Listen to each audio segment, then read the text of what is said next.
Was a big question mark on opening day.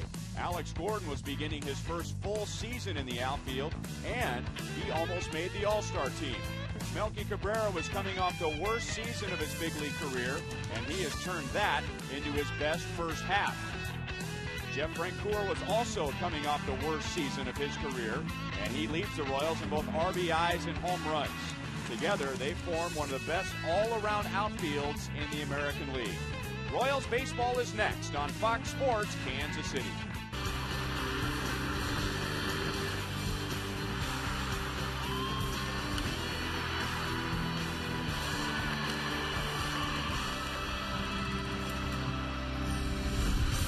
Over the past 10 years, the Chicago White Sox have given the Royals fits, but not this year. The Royals have won 3 of 5, including 2 out of 3 in Chicago. Tonight, the Royals and the White Sox begin a 3-game series at Kauffman Stadium. Hi, everyone. Welcome back to the ballpark. I'm Ryan Lefevre with Royals Hall of Famer Frank White. And when the Royals signed Melky Cabrera and Jeff Francoeur during the offseason, the feeling was that they'd be here for 1 year and then would be replaced the following year by some younger bodies from the farm system. And now, Frank, maybe not. Well, I agree with that, maybe not, because both these guys, Ryan, have come in here and really surpassed probably even their expectations. They come out into the 2011 season. Both guys offensively have increased their numbers. On the defensive side, they've increased their numbers. And both guys on the bases have increased their numbers. So all around, these two guys have provided leadership to the young guys. They know how to be professional in the clubhouse. And these are guys that really have to be considered going forward for this ball club. Melky Cabrera has as many hits now as he did all of last year, more home runs, more RBIs already. Jeff Francoeur has already hit 13 home runs this year, and that's how many home runs he hit all of last year. They will both be in the lineup tonight against Mark Buehrle, who has not pitched all that well against the Royals. And that's surprisingly since he's 21-11 career, but these are all new guys. These are guys that are very aggressive, and they try to make sure that he doesn't get that cutter in on their hands. But if he gets up in his zone, they do well against it. But I think the biggest reason they do well against him, Ryan, is because they've just gotten better as a team. Alex Gordon has a sore ankle, so it's the perfect night to put Mitch Meyer in the lineup. He will lead off. He'll be in left field, and he hits .346 against Mark Buehrle. We'll take a look at the White Sox lineup and the Royals defense when we come back.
Missouri Lottery. When you play, students win. White Sox have plenty of pitching. The biggest disappointment for them has been their offense, with the biggest individual disappointments being Adam Dunn, who's hitting just 160, and Alex Rios, who's hitting 210. On the other side, Paul Konerko is having an all-star / MVP type season. Having a super season. There was some doubt about bringing him back this year, but I know the White Sox are glad that they did. But he does pose a big problem for Kyle Davies. He's .529 lifetime against him. So looking at the guys around him, this is the one guy that Kyle Davies needs to pitch around tonight.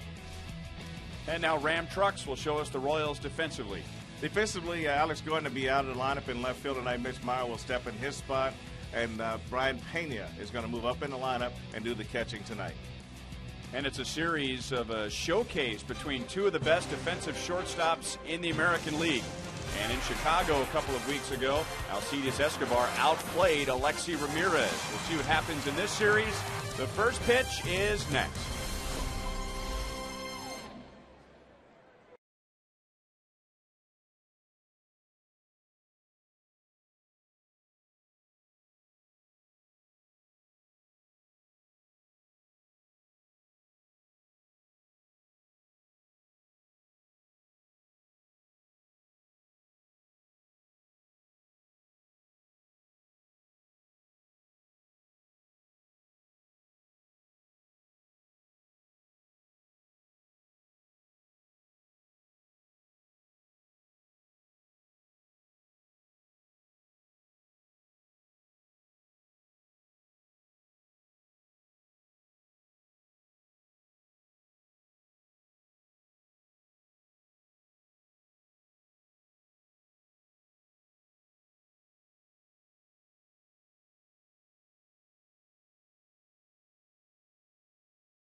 To you by Time Warner Cable.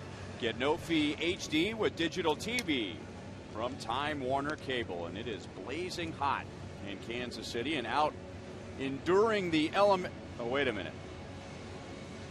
Out of the sun and in the shade in Rivals, here's Joel Goldberg. There's that sun that's pointing right down on me. You know, the Royals coming off of a close series against Minnesota. Only won 5 of 13 against them, but they were only outscored a total of by 4 runs in the whole year. Against the White Sox, they've won 3 and lost 2. But if you think about it, they could easily be 5-0 against the White Sox. They had that game where Joakim Soria gave up 4 runs in the 9th. White Sox went on to win that. Then there was the balk-off win in Chicago earlier this month.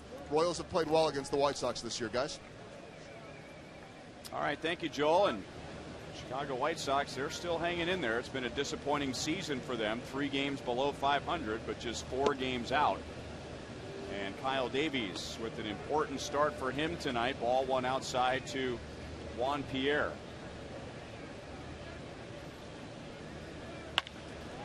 And Juan Pierre with that base hit has a 10-game hitting streak. So before we can even describe how hot Juan Pierre is, he shows us and has a game-opening triple.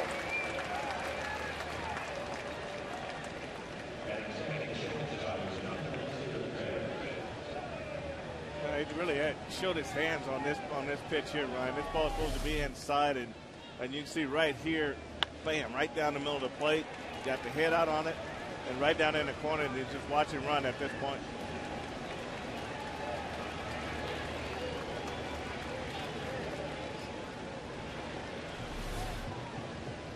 So just like that, a runner at third and nobody out, and Alexei Ramirez, and he takes a little bit high from Kyle Davies.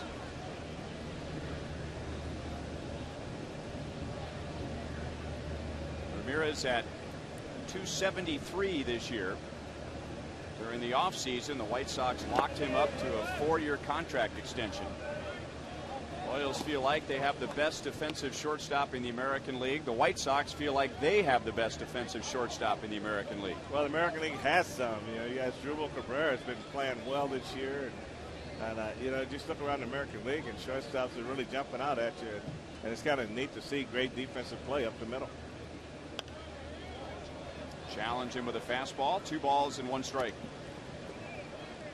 I talked to Greg Walker, who's a hitting coach for the White Sox, and he was talking about Alexei Ramirez, and he said he's got a swing that if it gets too long, he'll hit around balls and get a little loopy, and that's when he hits ground balls. But when he keeps it nice and short and tight, that's when he drives those balls into the alley.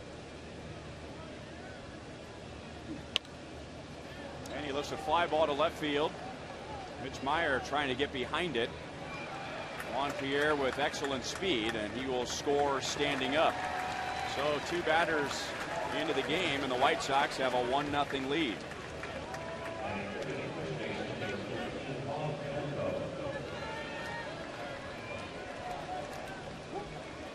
"95 degrees at first pitch." We started right on time at 7:10, and the time and temp is brought to you by the Parking Spot. Easy to spot, easy to park. The Parking Spot at KCI. So 95, that's the temperature, but the way it feels down in the field, 102 degrees according to the heat index. And a strike to Paul Konerko. Paul Konerko beat out Alex Gordon for that final fan vote. So he was an all-star and playing in his hometown. He grew up in Arizona. Davies pitching Konerko inside, trying to get him off the plate, and he did more than that. Well, anytime a hitter got to step back and regroup, it's definitely weren't looking for a pitch like that inside.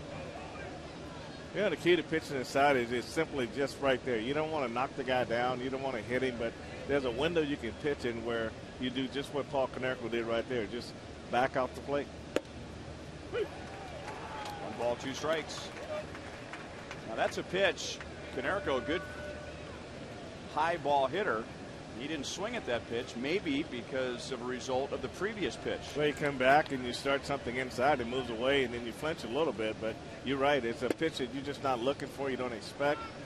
And you just got to hope that Kyle Davies comes back on the next pitch and make a mistake. But a lot of times if you go inside with a fastball, then you come back with a hard breaking ball, if you throw it at the hitter, then sometimes you can steal that pitch on the inside half the plate.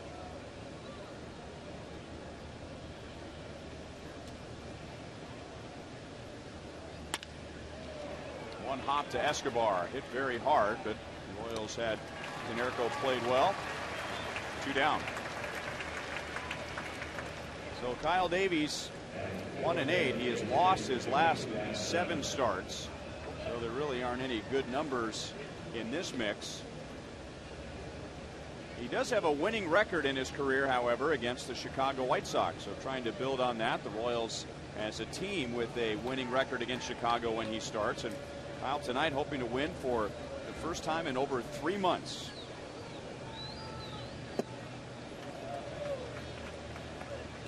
Big swing and a miss by Adam Dunn, who's been doing a lot of that this year. He leads the American League in strikeouts, 122.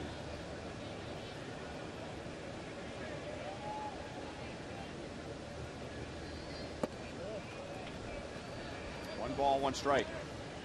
The White Sox have a $128 million payroll. That is the highest they've ever had. And they added quite a bit of payroll when they signed Adam Dunn to help the offense. But the offense has been mediocre at best. 9th in the league in batting average, 9th in the league in runs scored, 7th in the league in home runs. And a team that ran a lot last year. White Sox are 12th in the league in stolen bases. Well, that's a talented team, but it seems like they just haven't been able to push that one button to get them going in the right direction. They, like you said, it's sort of like treading water in the Central Division. Good changeup, and Brian Pena sticking his glove out at Davies to acknowledge that pitch. 3-2.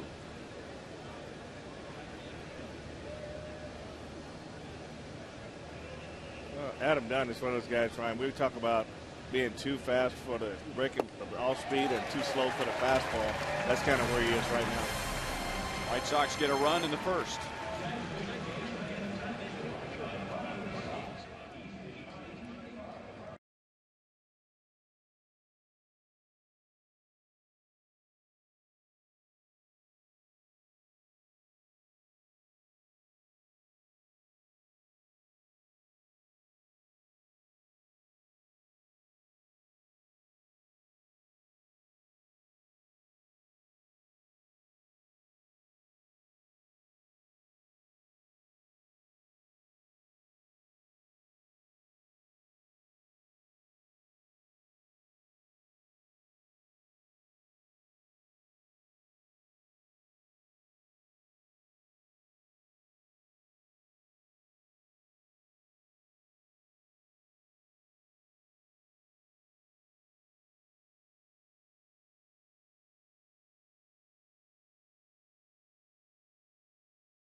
Home for a 6-game homestand against the White Sox and the Tampa Bay Rays. And here's Ned Yost's batting order tonight. Ned Yost put Mitch Meyer in the leadoff spot for Alex Gordon tonight. He's done well against Mark Burley, and hope Jeff Francoeur had a good day yesterday. He's in the number 4 spot. And Chris Getz, who was normally the number 1 hitter, has moved into the 9th spot tonight. And Burley throws a strike to Mitch Meyer. Alex also fouled a ball off of his ankle yesterday in Minnesota, and that swelled up quite a bit on the flight home. So another reason to give him the night off. Get Mitch Meyer in there, who has good numbers against Burley. No balls and 2 strikes. Let's take a look at the key report on Mark Burley. 6-5, quite a bit of no decisions. He has not won in his last 6 starts. Alex Rios into left center field to make the play. Mark Burley's last start was before the All-Star break, so the White Sox did not begin the second half with their ace, possibly because of this start against Minnesota. He went 8 innings, gave up 3 runs, no earned runs. He struck out 80 through 119 pitches, so he starts tonight for the first time in 9 days.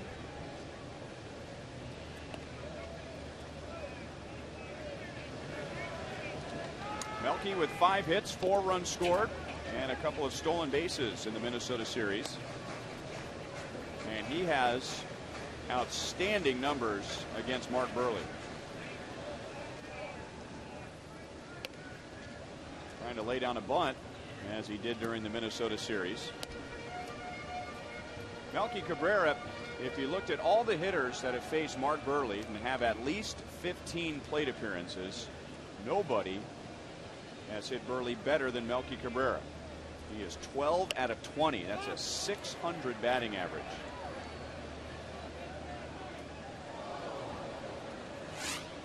fact, as we look at tonight's league leaders, brought to you by your Kansas City area Toyota dealers, Melky Cabrera, and then 3 Angels are the 4 best hitters all time against Mark Burley. So Burley doesn't look forward to facing Melky Cabrera, and apparently he doesn't look forward to facing the Los Angeles Angels. Well, you're right, Ryan. A lot of times with left-handers, when they get in trouble, when you throw the cutter or right around the hands, you tend to have a lot of success. But when that ball drops down a little bit, and where the right-hander should get to it, a lot of times that's the pitch that gives him a lot of trouble.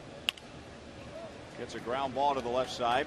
Ramirez throwing off balance, but throws a strike over to Canerco. So Burley being like Burley, working fast, getting out. So now Ram Trucks will show us the White Sox on defense. Pierre, Rios, and Quentin in the outfield, and ex-Royal Martina being in third base. And you say we'll get see one of the great shortstops, Alexi Ramirez. I think A.J. Pierzynski will be catching Mark Burley tonight.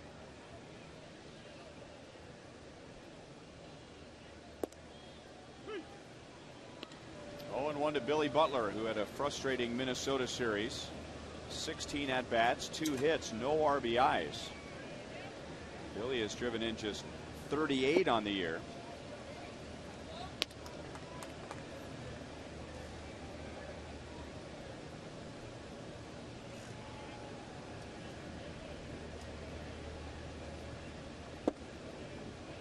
Cutter is inside, 2 balls and 1 strike. Billy, a .320 career hitter against Burley with a couple of home runs. And that's hit well to right center field. And it's going to go deep, bouncing off the top of the wall. And Billy Butler is into second base with his 23rd double. His last 3 hits have been doubles. And the Royals have a runner in scoring position with 2 outs in the first.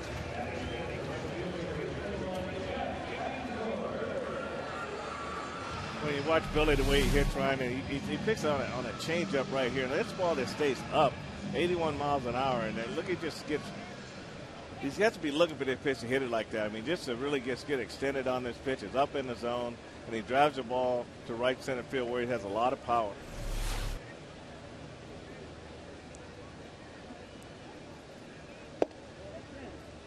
Inside, ball 1 to Jeff Francoeur.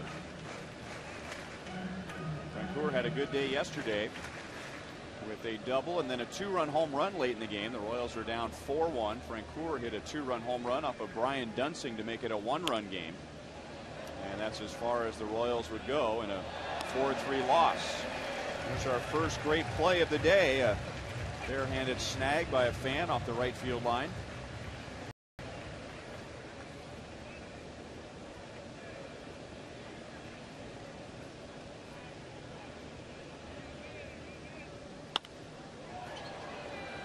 One and 2.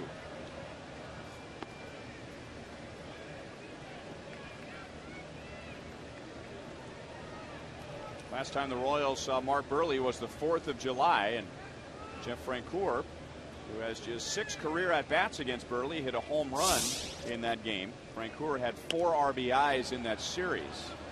And now he pops it up to shallow right, and Beckham all the way out from second base to make the play.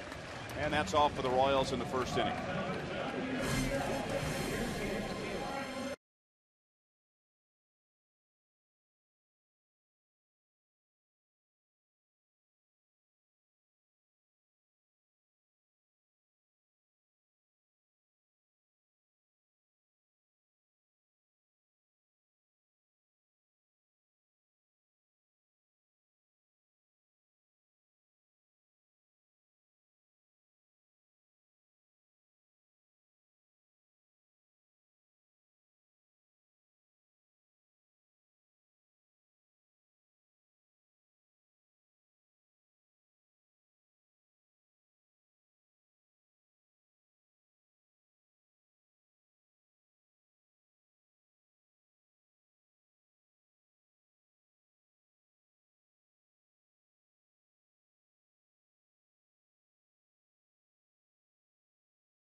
AT&T, the nation's fastest mobile broadband network. By Panera Bread Catering. Order online at PaneraKansas.com. And by Chevy's, your Kansas City area Chevy dealers.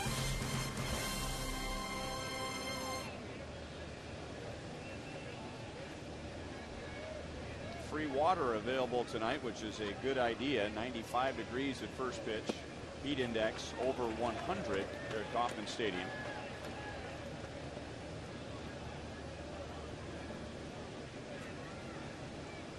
So load up. We need a lot tonight.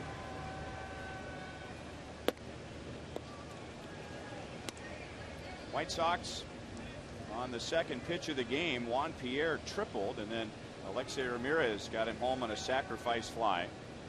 So Kyle Davies retired the next three after the game opening triple. 2 balls and 1 strike against Carlos Quentin.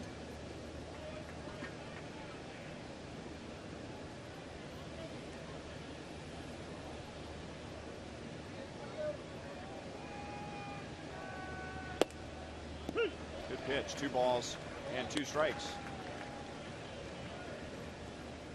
Kyle taking a loss against the Tigers on July 8th. Gave up 5 runs in the first 3 innings, then started mixing in his curveball and finished with 3 scoreless innings. Had trouble with fastball location early in the game. Better fastball location tonight as he blows away Carlos Quentin, and there is 1 away. Coming up on Friday, it's Buck Night and Fireworks Friday. Tampa Bay Rays are in town for a 7-10 game. You can purchase hot dogs, small Pepsi products, and peanuts for just $1 each. And be sure to stay after the game for a great fireworks show presented by Hy-Vee and Pepsi. That was the second strikeout for Davies. And now ball 1 to Alex Rios, batting .210. Unbelievable. Jumps on a high pitch. And Mitch Meyer running into the wall. Mike Moustakas running into the wall. 0-2.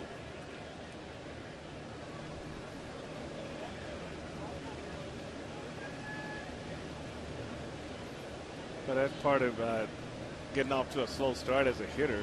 The number one thing you look for is how many strikes are they swinging at. And when you start chasing a lot of bad pitches, then that average goes down pretty quick. That first pitch there was up out of the zone, and it was a fastball, and best thing you can do is pop it up. So just learning your strike zone all over again and hitting quality pitches will help you average tremendously.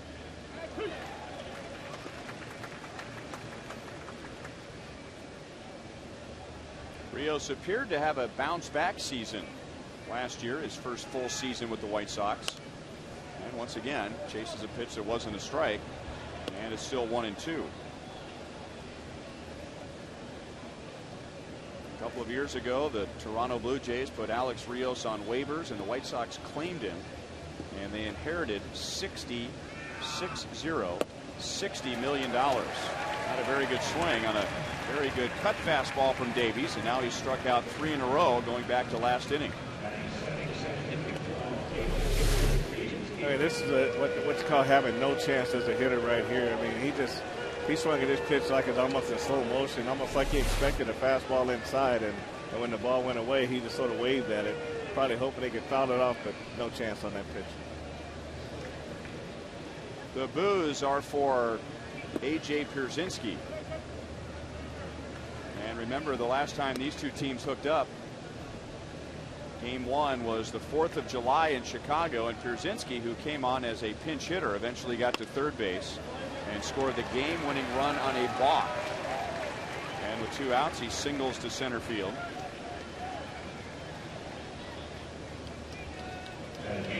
The Royals are still not satisfied with that call, the Aaron Crow balk. And remember, the day after, there were some grumblings about whether it was Pierzynski at third base yelling and screaming that convinced the umpires that there was a balk.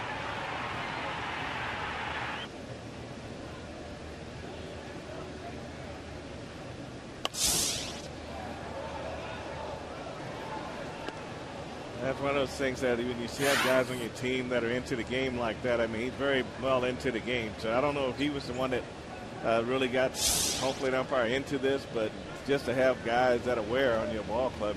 I think we had talked about it earlier, sometime even last year, that he's one of those guys when he's not on your team, you don't like him very much. When he's on your team, he always seems to find ways to win.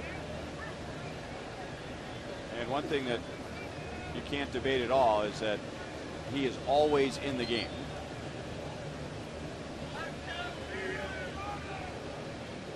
Gordon Beckham has hit in 8 straight. He's having a very good July. Batting .255 overall, but .364 in the month of July. That's what he's done during his 8-game hitting streak. So that's better than a .255 hitter at the plate. To third base coach Jeff Cox.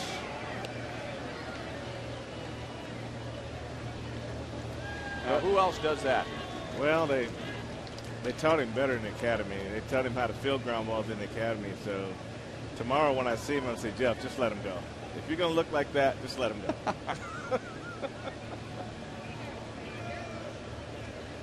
Make the infielders put us in a bad light. Good breaking ball. KD strikes out the side. He has 4 in the game.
Down 1-0 as we look at tonight's You Call It question presented by Sprint.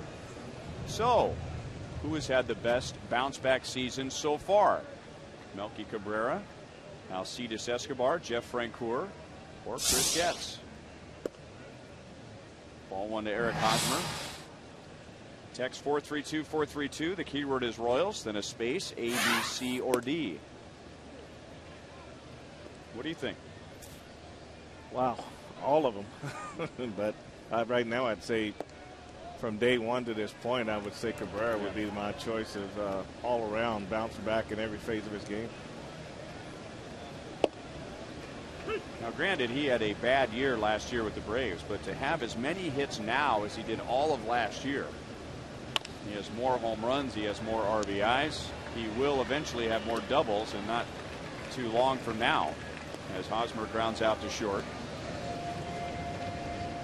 Playing very well in center field, but Alcides Escobar has bounced back. Jeff Francoeur has as many home runs now as he did all of last year. And Chris Getz, his bounce back to this point is just staying healthy.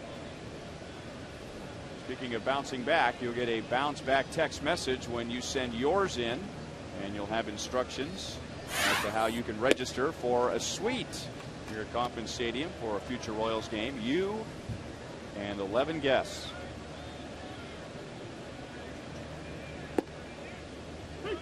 1-1 to Brian Pena. He was 4 out of 7 in the Minnesota series.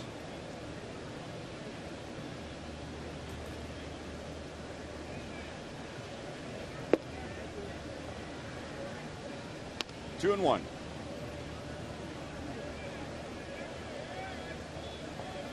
You look at Bryant from both the left and the right side. The left side, he could get a little bit more out of control from the left side. But the right side, he seems to be more intent on driving the ball back through the middle of the right center field. The swing that doesn't seem to be as out of control.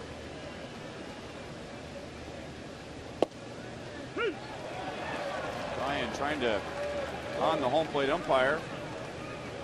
That pitch was, I don't think that was worth it at all. I mean, that's in Fox Tracks.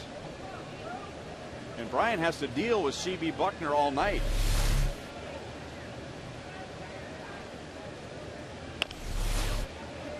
And now he chops it over the mound, and Alexi Ramirez throws him out. Pena and Ramirez were once teammates in Cuba. So 2 ground balls to short and 2 down in the second inning.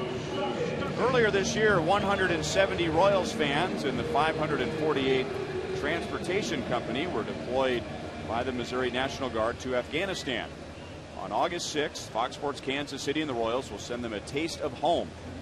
They will watch the game live in Afghanistan, and Kauffman Stadium will welcome them with Armed Forces Day tributes. So we hope you'll watch This One's for You, August 6th, here on Fox Sports Kansas City.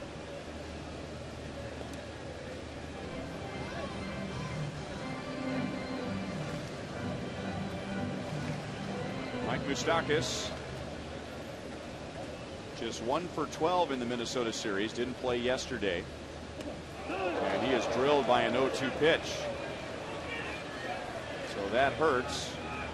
Moustakas was down 0-2, so it's a break for the Royals. You just hope it's not a literal break. But he'll be at first with 2 outs. This pitch started inside right from the beginning. And Burley usually has great control, so probably wasn't trying to hit him right there, but just try to get the ball inside.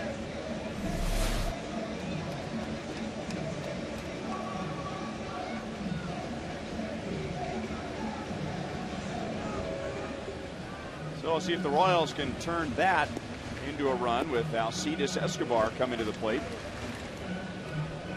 Burley doesn't give away many free bases. Only 27 walks in almost 123 innings. Escobar, 4 hits, a home run, 2 RBIs in the Minnesota series. 0-1 against Burley. That was just the second hit batter for Mark Burley this year.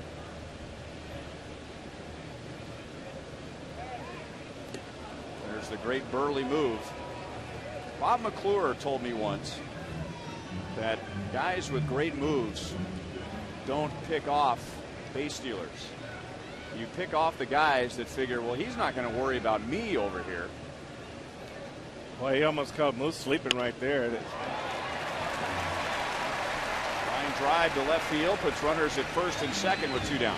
Escobar picks on a pitch up in the zone and gets him a line drive, but when they get over there, sometimes even though the coach tell you be alive for the move until you actually see it, then you don't get that great jump back into first base. Esky did a great job pulling this pitch out of the inside, and like a cutter going in on his hand.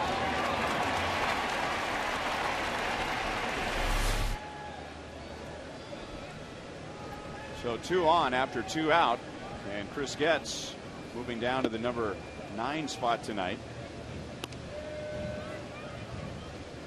And Getz had a tough Minnesota series. 17 at bats and just 2 hits.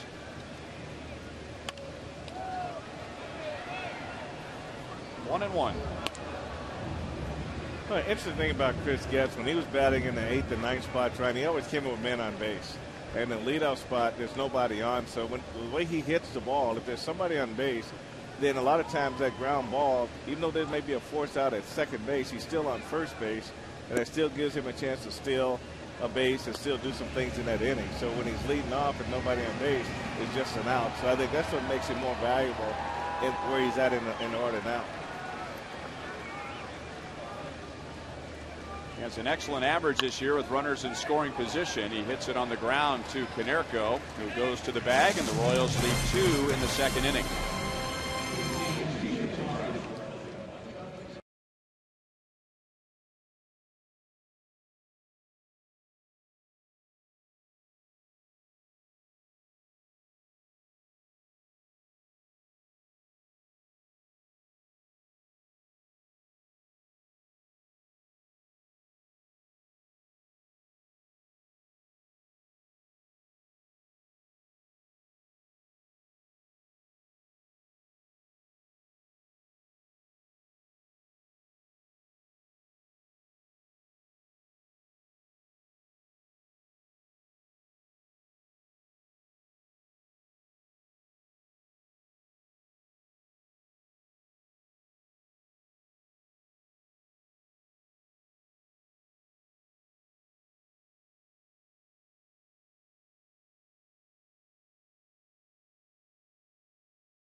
The State of Missouri Tobacco Quit Line. Call 1-800-QUIT-NOW. And by Kia Motors. To learn more, visit kia.com. White Sox getting a run, 2 batters into it in the first inning, a 1-0 lead. They'll be sending up former Royal Mark Tien, then Juan Pierre and Alexei Ramirez. Mark Tien was not getting much playing time when the Royals saw the White Sox a couple of weeks ago in Chicago. Brent Morrell was playing well. Now Morrell has fallen on some hard times and is a young player, so Ozzie Guillen trying to take some pressure off of him, and Tien getting more playing time at third base.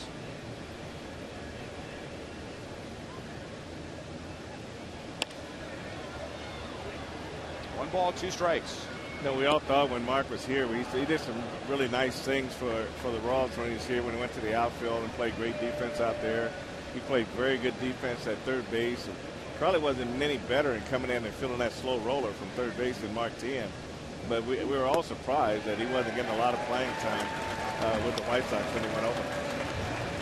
Kyle Davies gave up a triple on the second pitch of the game, then a sac fly, so he was down 1-0 right away. But now Kyle has 5 strikeouts in less than 3 innings. Well, he's using all of his pitches too, Ryan. Right there, you saw the hard curveball right there that got in for the strike underneath Mark Tien's bat, and he's been using the inside part of the plate and the outside part of the plate. So mixing pitches very well right now.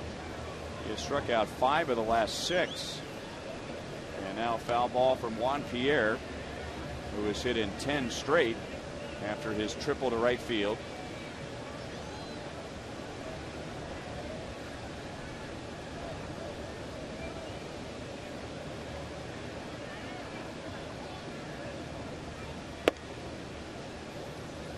One and one.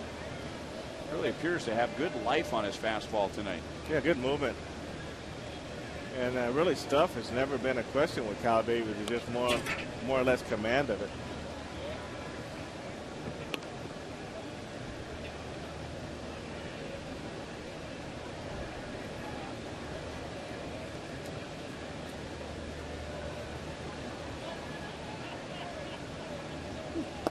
Ryan Pena, before the pitch came in, was pointing his glove down toward the dirt, reminding Kyle, if you're going to throw this pitch, make sure it is down. Now setting up down and away, and Kyle nails the bullseye. 6 strikeouts against the last 7 hitters. This is what's called hitting the glove right here. Ryan Pena didn't have to move at all. And he set it up with a fastball inside, a breaking ball down underneath the swing, and then open up the outside corner for the fastball.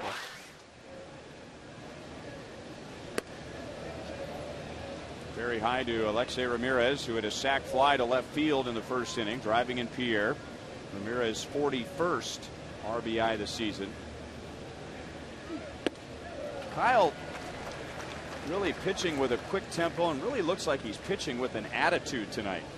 Well, I think all pitchers have to have an attitude, and I think that when you go out there and the other team can see you, they look at your demeanor, they look at your face and see how you react in certain situations, and hitters know when they have the advantage. But when you go out there, get the ball, you're ready to go, you pitch both sides of the plate, show no facial expressions, no body language that gives you away, then you can get away with things like that.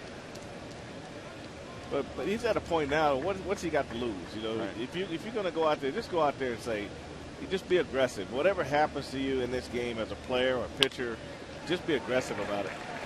Well, he missed the target there. Pena wanted that pitch inside, and Ramirez goes the other way for a 2-out single. Well, you see what the target was on the inner half of the plate, just above the knees. And Kyle misses out over the plate, and Ramirez had a chance to extend his arms. You know, when you're in that phase that Kyle Davies is in, it's like, let's say if Brian wanted that pitch inside, and let's say he missed and got away with the pitch, then that's when you say, look, let's get the ball in there. Let's go right back in there again. So that's when the catcher really takes over the at-bat and says, look, I want this ball inside. We're going to stay with it till you get it where you need to be. So sometimes you go back to that pitch that he gave the base hit up on. Then you say, okay, you didn't get away with that one, but we go back next time up. Let's go back in there. Let's get it in there. So you just got to force sometimes pitchers to do these things.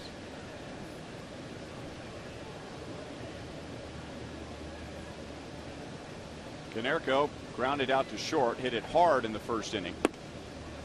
Head in the count, 2 balls and no strikes.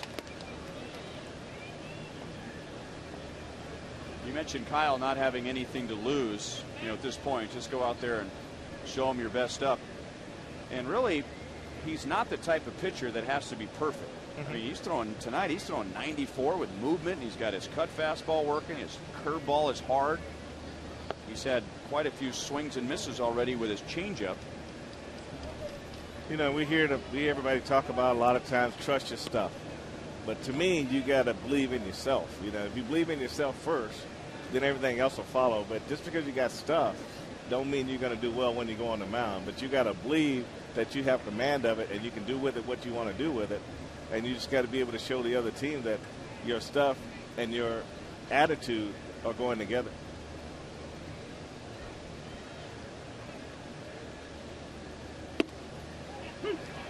Three and one on Konerko. Everything with the exception of that last pitch down and away this time around. First time up, Kyle was pitching Konerko up, got him on a ground ball to short, but pitch number 5 was hit very hard right at Escobar at short.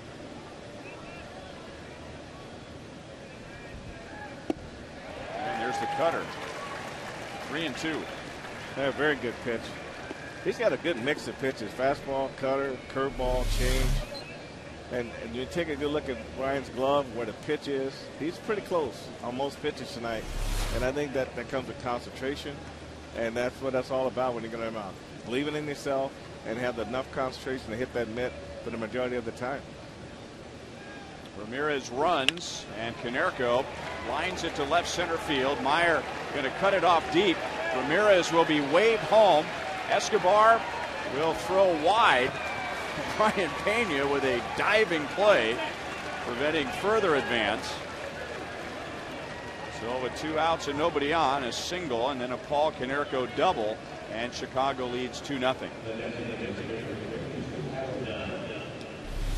We just talk about the pitch before, down, away, on the corner, and this one he left. This is a cutter he left right in the middle of the plate.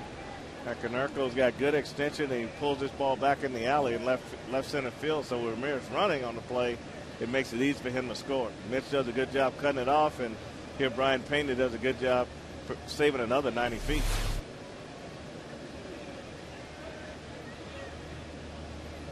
'69 RBIs for Konerko. And now he's in scoring position for Adam Dunn.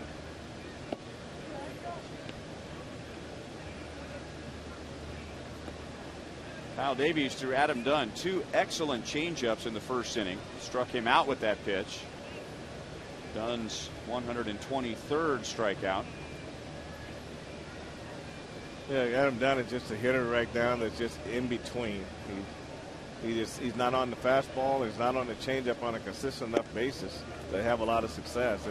Off speed, he's too quick, and a lot of that comes with just starting everything too late. When you try to hit a 95-mile-an-hour fastball, you got to get ready to go, and your hands have to work for you. But if you're going to almost let the pitcher release the ball before you start things going, now you're going to rush. So that's going to put you late on the fastball, and that's going to put you too quick on the off-speed pitches.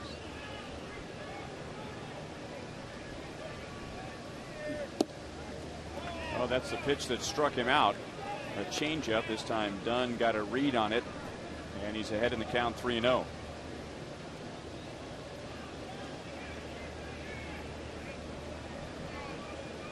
Adam Dunn at one time had the major league record for strikeouts in a season. Now it belongs to Mark Reynolds, who has the second most strikeouts in the American League. Dunn had 195 in 2004. Bobby Bonds, Barry Bonds' father, had the major league record for a long time. And now Mark Reynolds is the all-time strikeout leader in an individual season, over 200. And now Dunn was on his way to first base. 3 balls, 2 strikes.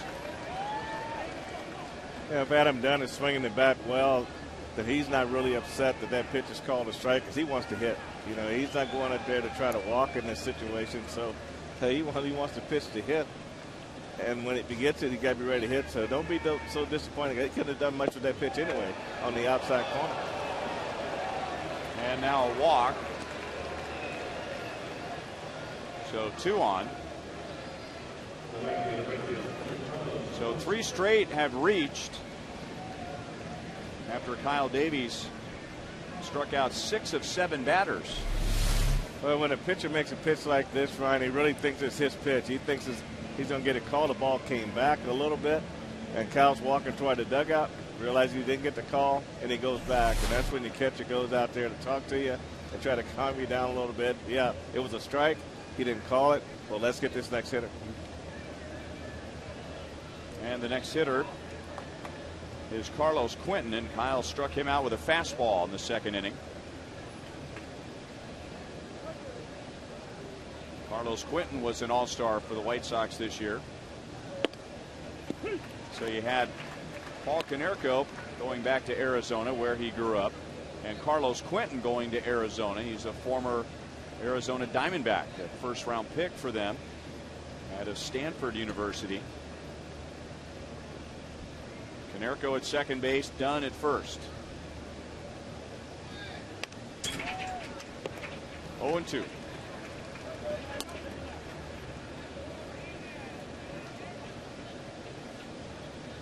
Davies trying to pitch inside a little more tonight. You have to be careful with this guy. He is right on the plate, works with a very small strike zone, and nobody has been hit by a pitch more in the American League than Carlos Quentin.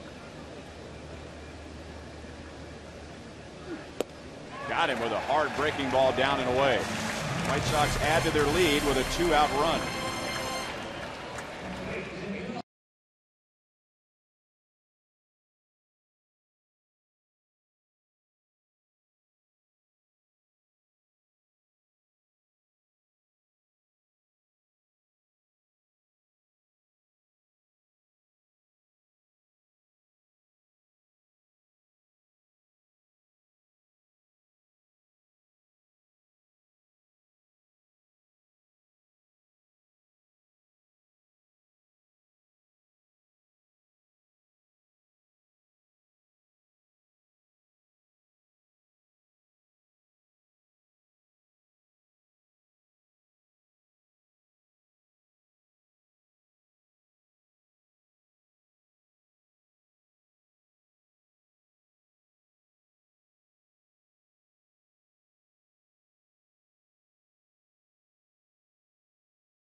From Independence, Missouri. He has excelled in several sports in his 34+ years with the Special Olympics. And due to his dedication and positive spirit, Danny was chosen as one of 7 athletes in the state of Missouri to attend the 2011 Special Olympic World Games in Athens, Greece. So congratulations to Danny, sitting in the Buck O'Neil legacy seat at tonight's game. Also a dedicated volunteer for the Knights of Columbus and Nativity of Mary Parish in Independence. A little soft liner out to Alexi Ramirez. Mitch Meyer is 0 for 2.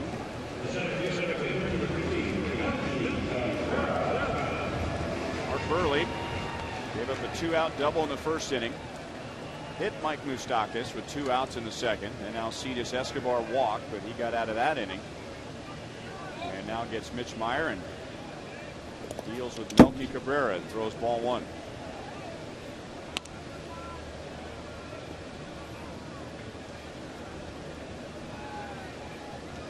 This is appearance number 50 in the career of Mark Buehrle against the Royals. He has an excellent career record against KC, 21 wins and 11 losses. 2-1. 32 years old, out of St. Charles, Missouri, over close to St. Louis, so he's used to pitching in this weather. Early in his 12th major league season. Not bad for a guy that was drafted in the 38th round. Yeah, that's not bad at all. But to be that durable, you know, that 21-11 record against one ball club. You've been around. You've been very durable. You made a lot of starts and throws a lot of pitches. It still works quick.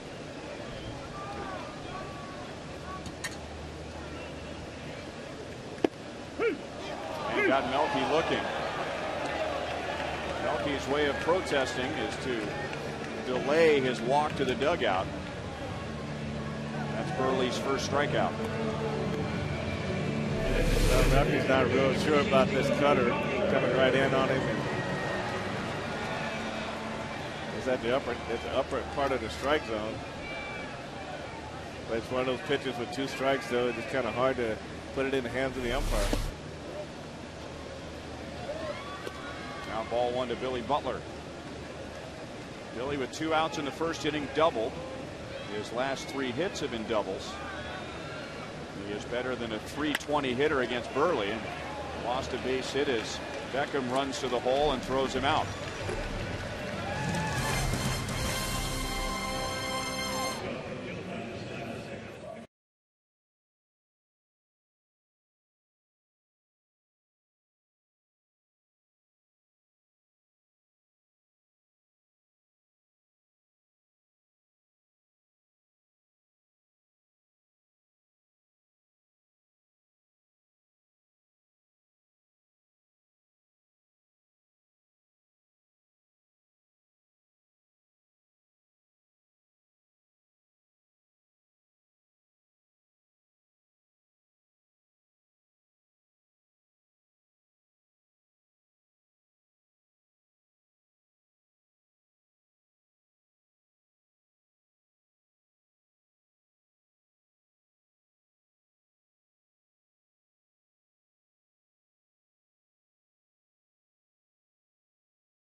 Fourth inning. Let's take a look at the wideband internet pitch speeds brought to you by Time Warner Cable. Up to 50 megabits per second of pure online power. And Kyle Davies down 2-0. Has shown some power tonight with 7 strikeouts in 3 innings. But the White Sox with a 2-0 lead. Alex Rios, A.J. Pierzynski, and Gordon Beckham will face Davies in the 4th. Davies made Rios look bad, striking him out with a slider his first time up. Also got him to chase a couple of pitches like that, fastballs up that he fouled away.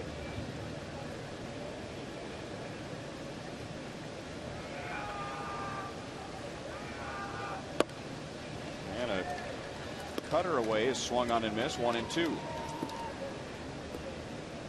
that was an excellent pitch by Kyle Davies.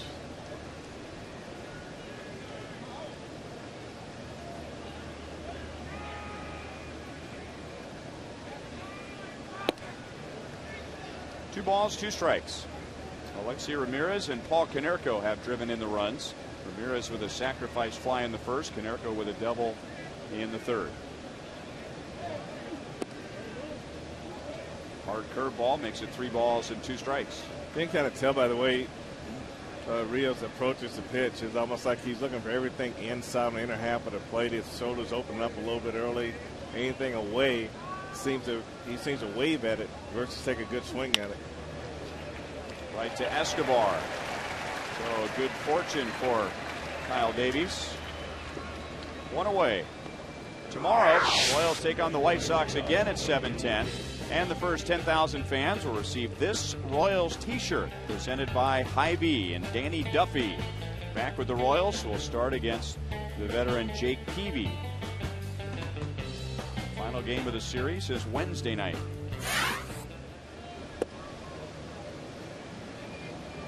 Inside to A.J. Pierzynski. He singled to center in the second inning.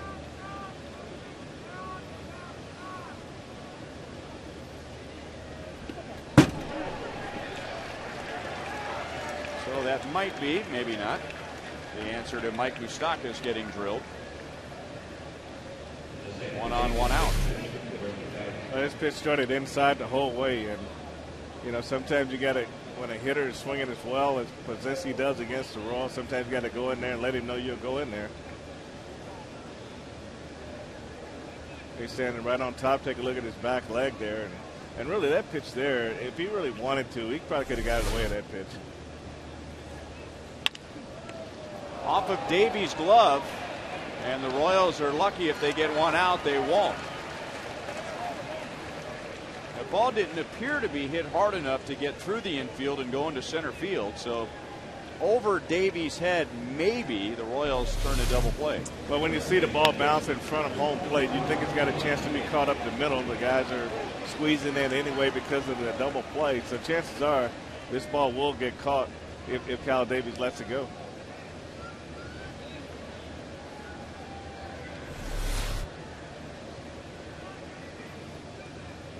So instead, 2 on with 1 out to former Royal Mark Teahen.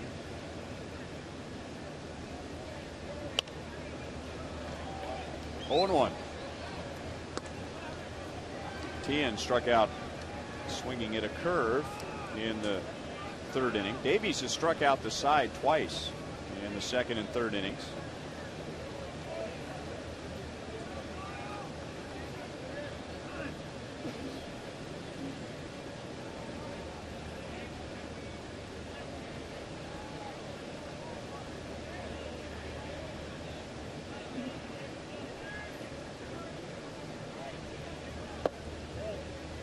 Low, 1 ball, 1 strike. With the Royals, Mark Teahen's best year was 2006. He hit .290 with a career high 18 home runs. He spent part of that season in the minor leagues getting his swing back together, and when the year was over, he was the Royals Player of the Year. 2 and 1.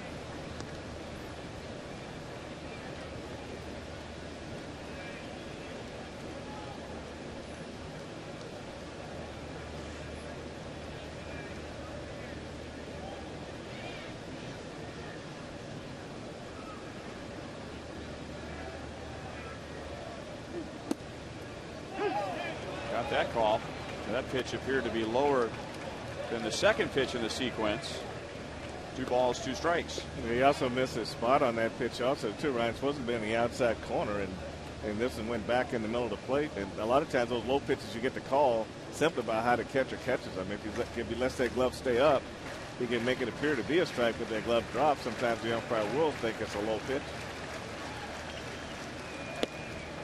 Late swing. Tried to stay back on the changeup. 8 strikeouts for Davies in less than 4 innings.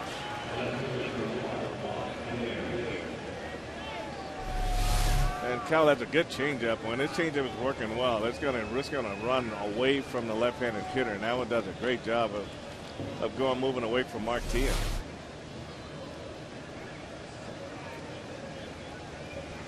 That is a season high 8 strikeouts for Kyle Davies.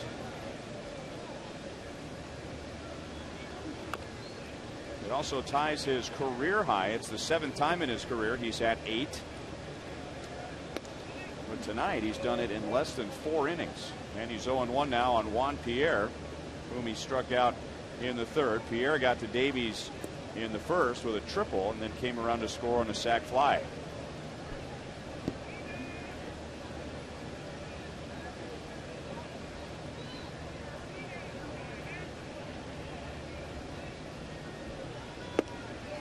Great changeup. Looks like he's starting to feel it a little bit. He got good motion to it. It's doing everything he wants it to do at this point, the left-handed hitters. See, it comes right off those 2 middle fingers and just had a lot of good spin to it when it goes down and away.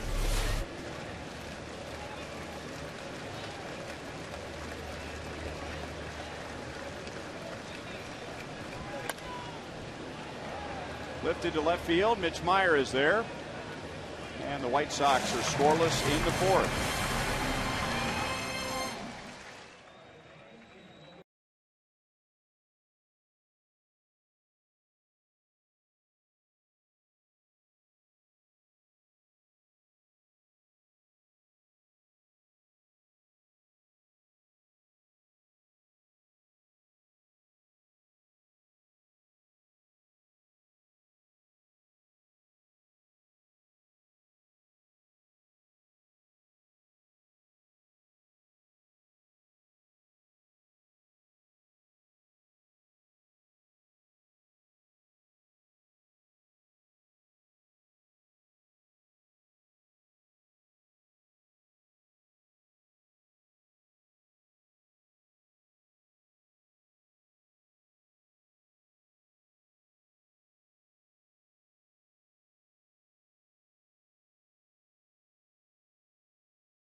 Hosmer and Brian Pena in the bottom of the 4th inning as we take a look at our Sprint You Call It question for tonight, asking you who has had the best bounce back season so far.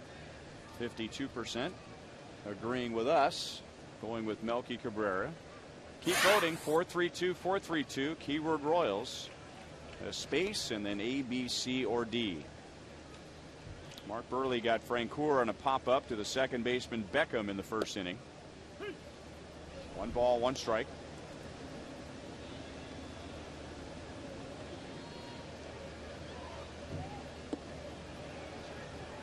One and 2. When Burley is right-hand batters are keeping the left side of the infield busy. A lot of ground balls to 3rd and to short.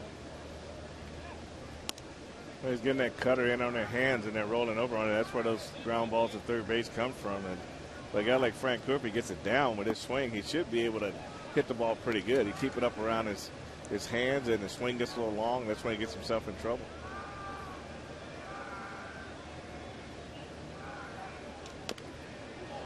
Came up and hit him.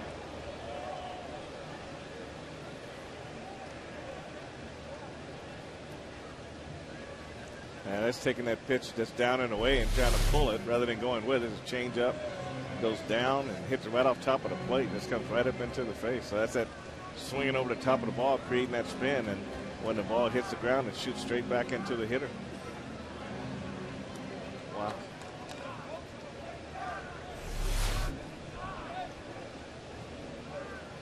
It's hard to keep it off your lips when you're in the middle of a swing, right? Oh boy, when it's that close to the ground too. Cold foul, still 3-2. He's just got to feel pretty fortunate, and you don't lose a tooth on a ball like that.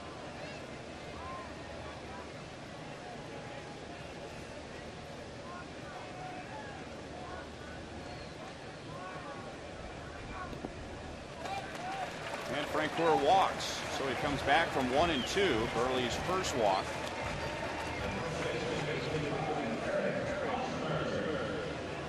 And that brings up Eric Hosmer.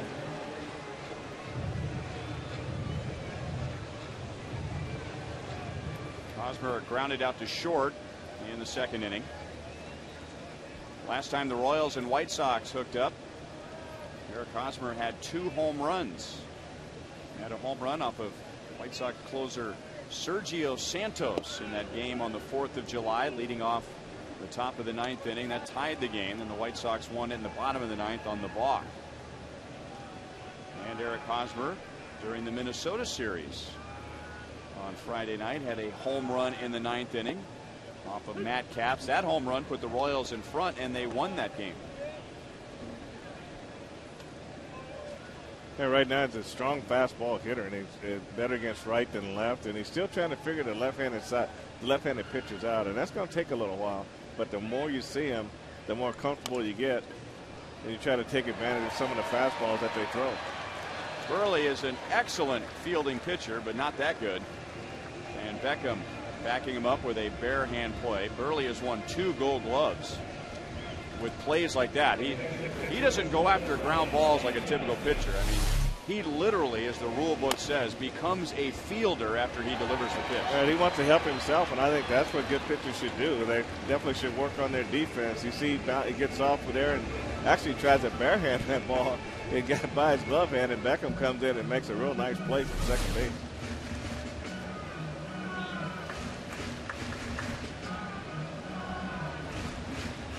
So Francoeur moves up to second base for Brian Pena.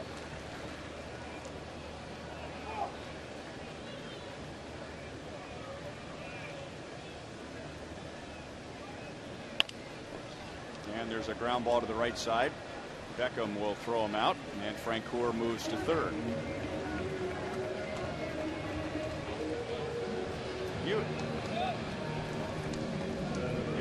Royals and Fox Sports Kansas City present our second University Day. KU Night coming up at Kauffman Stadium on Saturday, so all Jayhawk fans are invited to take advantage of special ticket prices and join us for special pregame activities.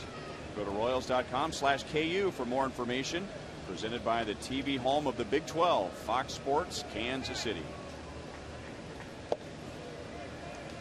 Ball 1 to Mike Moustakas, who is behind in the count 0-2 in the second inning, and then Burley hit him with a pitch.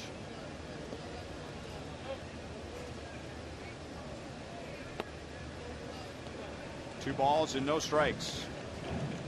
Moustakas still looking for his first career hit against the White Sox. He was 0 for 11 in Chicago.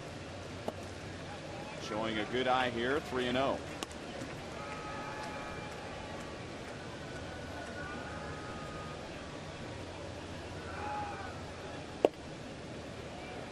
Three and one. Jeff Francoeur with a leadoff walk. A couple of ground balls have gotten him to third.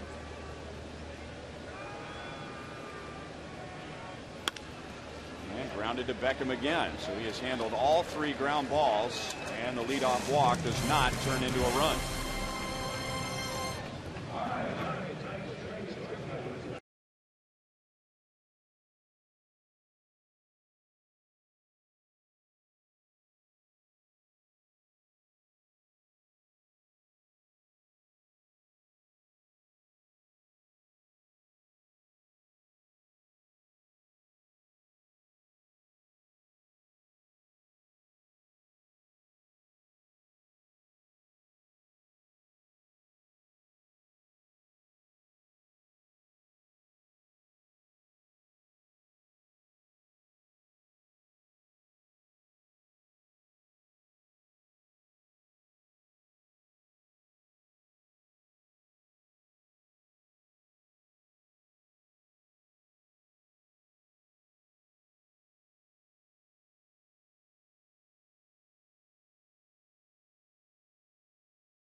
as we go to the top of the 5th inning. But on the other hand, Frankie has tied a career high with 8 strikeouts already. Well, he's been pretty dominating with his stuff. I mean, he made a couple bad pitches, but that's what pitching's all about. But over the most part, you got to be happy with the performance that he's given so far tonight. You know, I think of all the games I've seen of late of Kyle Davies, this is the first game I've seen where he's just seems to be totally aggressive and feels like he's in control of the mound out there. And a weakly hit ground ball to Alcides Escobar. That takes care of Alexei Ramirez on 1 pitch. Ramirez scored in his last at-bat, and in his first plate appearance had a sacrifice fly. You hear so often coaches, scouts, even players referring to a pitcher's stuff. He has good stuff. Now that doesn't mean that he always gets the final result he wants, but that's movement and velocity. So you may not be throwing strikes, you may not win the game, but you can have good stuff, above average stuff. And as far as stuff goes tonight, I mean, I can't remember Kyle Davies having the movement on the changeup, the movement on the cutter, the break on the curveball, and the life on the fastball in a long time like he has tonight. Well, I agree with you. He's had all those above average pitches, and everybody wonders, you know, why can't Kyle Davies win? And when you have stuff, as we like to talk about, and you go on the mound and you can't put it into play, then it goes back to how much do you believe in your ability to get the job done once you get on the mound. And I think, listen to Ned Yost talk before the game today. He says as long as the young players show up and they believe in themselves and they show up ready to play, they're going to play. But any sign that they have doubts about themselves and about what they can do on the field, then they'll probably back them off. Kyle Davies is in that area where he's not considered what you call a young guy, but he's still in that area where maybe it's just time for him to just show up, go out there, take the bull by the horns and say, you know, let's throw caution to the wind and let's see what happens.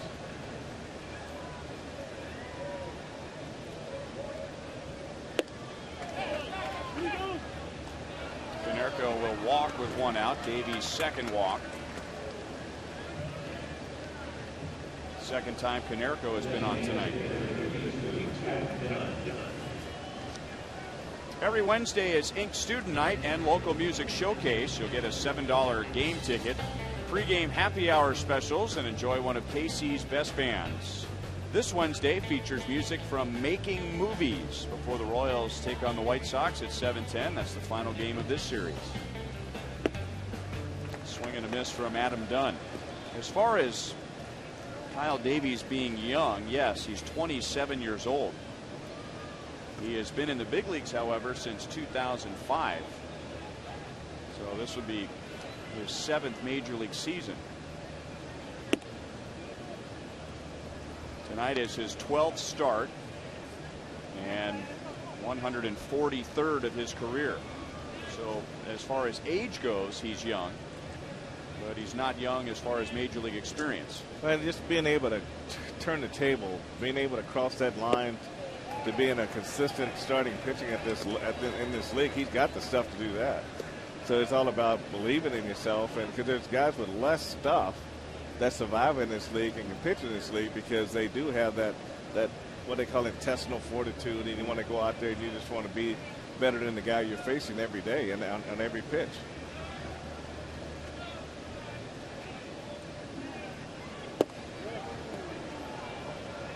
Two and two.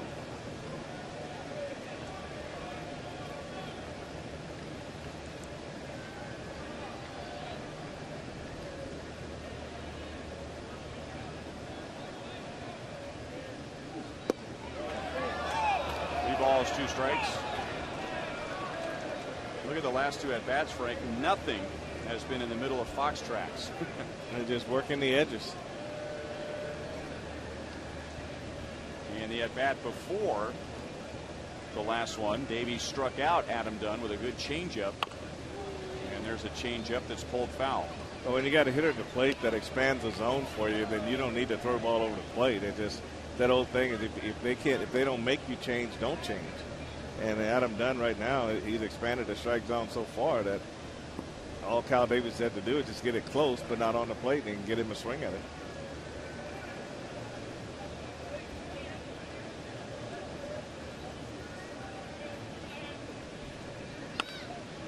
Check swing, and Moustakas getting it to Escobar. That was a throw that I'm sure Moustakas isn't used to. A flip to second base, although Moustakas did play some shortstop growing up, but running all the way over from third because of the shift, and he was almost already at second base. And that's a good play by Mike. He does a good job of getting the lead runner, and this is where Escobar's got to kind of use his ability to recognize how hard the ball was hit and the difficulty of the play. So you can just take the out right there, and so without Hosmer over there at first base, you maybe get another guy at second base. So just recognize that, get one, call it off, and get the next hitter. Manage the game in the middle of the field. 1-0. Carlos Quentin has struck out twice. Kyle got him with a fastball in the second, a curveball in the third.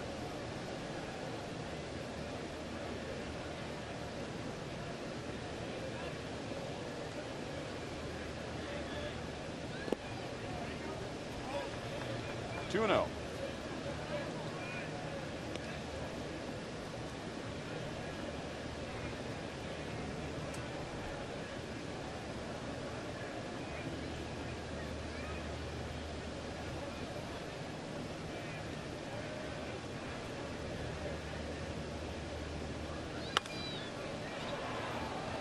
Two balls, one strike on Carlos Quentin.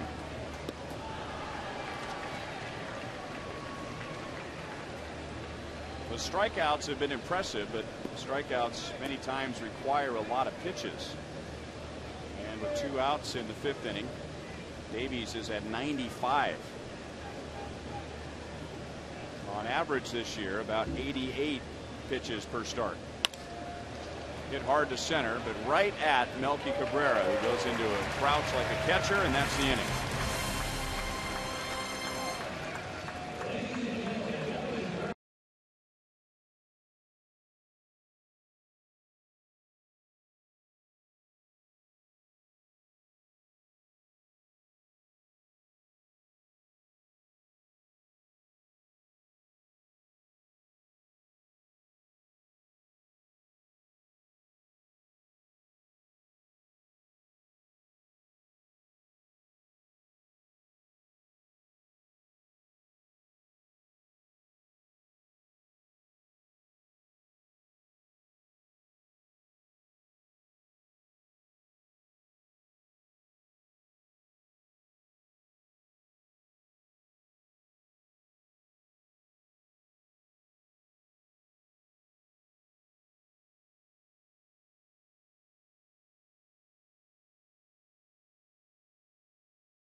Omar Vizquel, and Alcides telling me today, this guy's been in the league 23 years.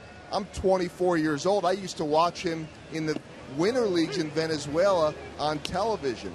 I asked Omar Vizquel what he thinks about Alcides Escobar, and he said, pretty awesome. He is everything a shortstop can wish for. He's got one of the best arms, he said, that he has ever seen. He moves like a featherweight, has those long legs. He said there are a lot of great shortstops. You guys talked about this before in the league. The way he'll be able to separate himself from those is with his brain, thinking and coming up with the situations, turning the rundowns. being in the right place. He said Derek Jeter is not one of the greatest shortstops ever as far as skill goes, but he's always in the right place, and that's what made him so good. But big compliments for Alcides Escobar, guys. And a good job there, Joel, with the count 1-2, just putting the bat on the ball and opening the 5th inning with a single. And Alcides in front of Omar Vizquel tonight is 2 for 2. Well, he does a good job, Ryan. Like you say, this change up, he just stays back and just let his hands do the work right here. That Burley's changeup not really going off the charts. It's just as much as Kyle Davies, but with 2 strikes, you just want to cut down and put the ball in play. Good piece of hitting by Alcides Escobar.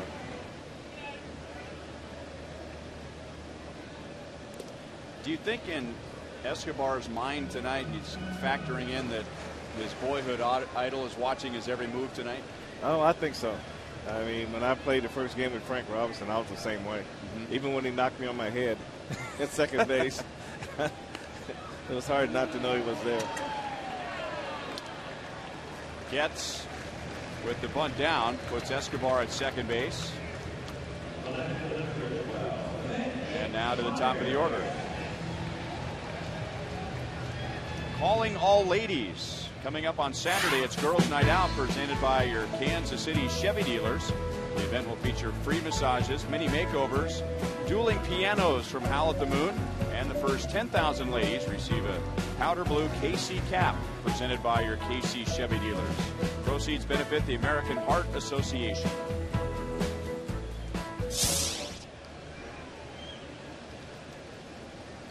Now Mitch Meyer 0 for 2 against Burley. Pretty good swing, fouled it away.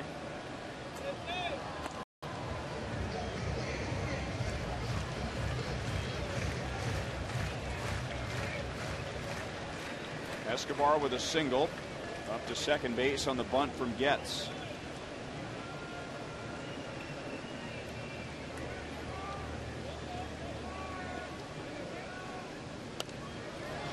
No balls and 2 strikes.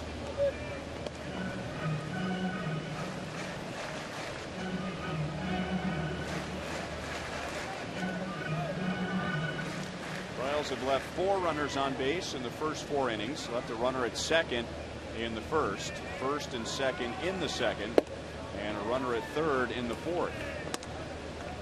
So of the 4, 3 have been in scoring position.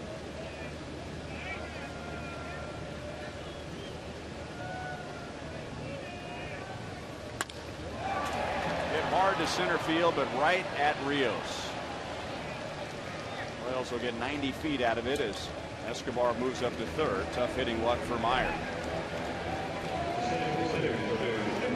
Here's tonight's AT&T trivia question. Who are the only 2 players to ever lead both leagues in stolen bases? Well, we can start with in the house.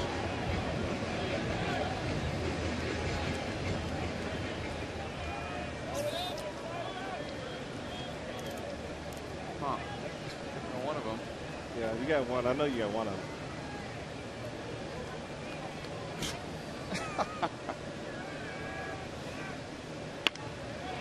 Base hit left field. There's one of the hits right there. So Escobar comes around to score. And it's 2-1 in the 5th inning as Melky Cabrera gets to Mark Burley again.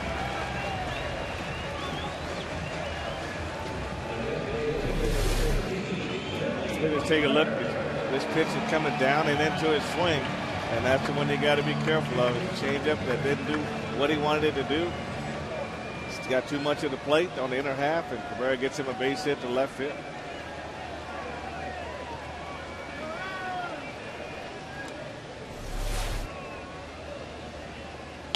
And now Billy Butler deep into left field. That's over Pierre's head. Melky Cabrera to third base. On his way home, and the Royals have tied it in the 5th inning.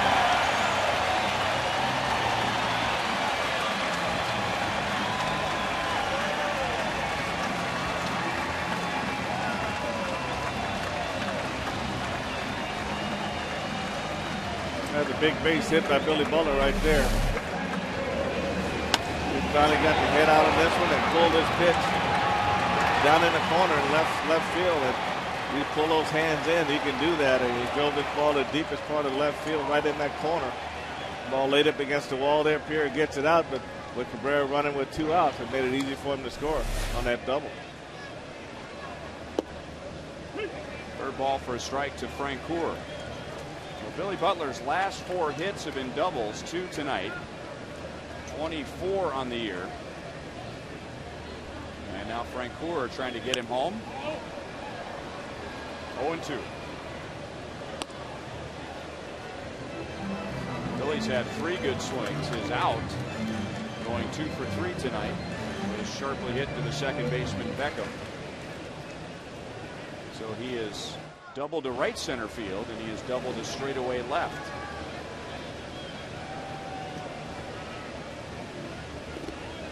Walk by Pierzynski, 1-2. Royals in a bit of a scoring drought at the moment. Early at 80 pitches now in 4 2/3 innings. On July the 9th, one day before the All-Star break, the Royals scored 13 runs against the Tigers, but in the 5 games since then, they have scored a total of 13 runs. So they're looking for a breakout night. They have swung the bats well against Burley this year. Even with Burley giving up 2 runs in 5 innings tonight, that's still 10 runs in 17 innings against Burley this year. And Francoeur strikes out, and you can hear Francoeur all the way up here disagreeing with that call. Royals tie it in the 5th.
As he starts the 6th inning, and will answer tonight's AT&T trivia question. Who are the only 2 players to ever lead both leagues in stolen bases? Juan Pierre, leading the league last year and in 03 for the Marlins, and Ron LaFleur for the Tigers and the Expos.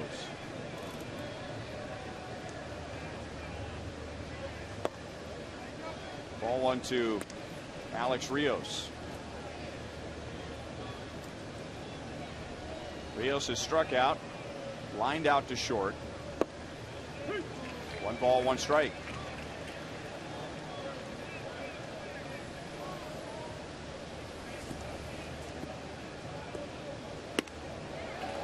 He has been doing it all night, having a difficult time laying off Kyle Davies' fastball up and out of the zone. Well, you're right about that, and Rios having a tough time on the road, and only 164 on the road, and that's, I mean, coming into this ball game, and that, when you look at 267 at home, you might want to stay home a little bit more, but it's just a case of just not swinging at strikes.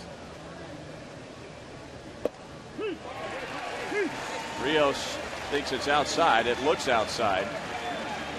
So the last 2 batters on 2 different teams have been all over CB Bucknor. Francoeur was upset with the call to end the bottom of the 5th, and now Rios to begin the top of the 6th. And for Kyle Davies, that is a new career high with 9 strikeouts.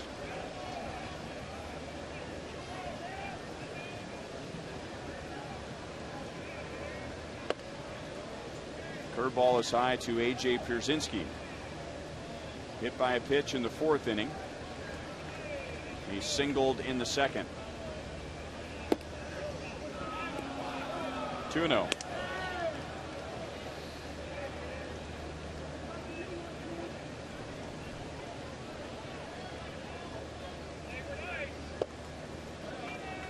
Three balls, no strikes. Kyle has walked 2. Neither of those walks have turned into anything other than adding to his pitch count. And now Pierzynski walks on 4 straight pitches. 1 on, 1 out. Tonight's copyrighted telecast is presented by authority of the Kansas City Royals and may not be reproduced or retransmitted in any form. And the accounts and descriptions of this game may not be disseminated without the express written consent of the Kansas City Royals Baseball Corporation. Ryan Lefevre with Frank White, Joel Goldberg, who's in the air conditioning, producer Kevin Shank, director Steve Kurtenbach, associate producers Al Broughton, Sam Abramson, and the producer of Royals Live is T.J. McGinnis.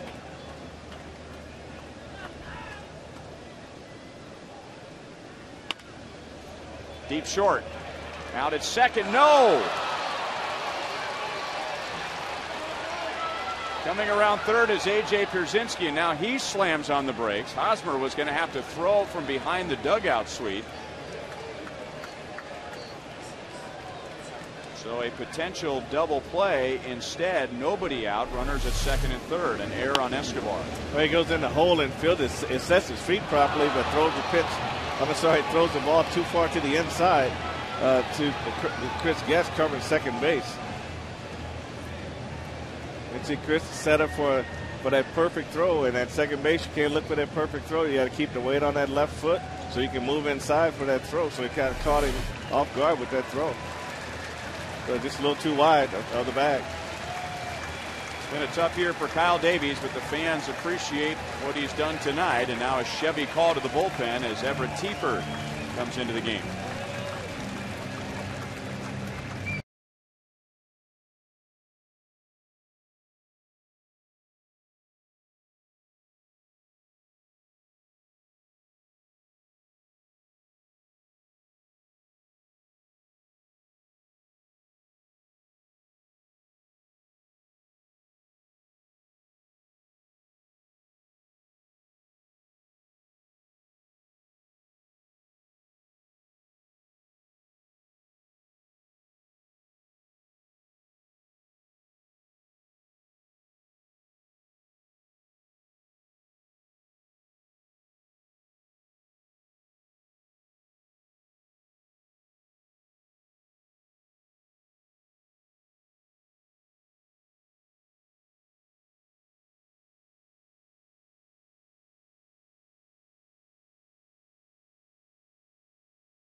Nine tonight. That's a new career high.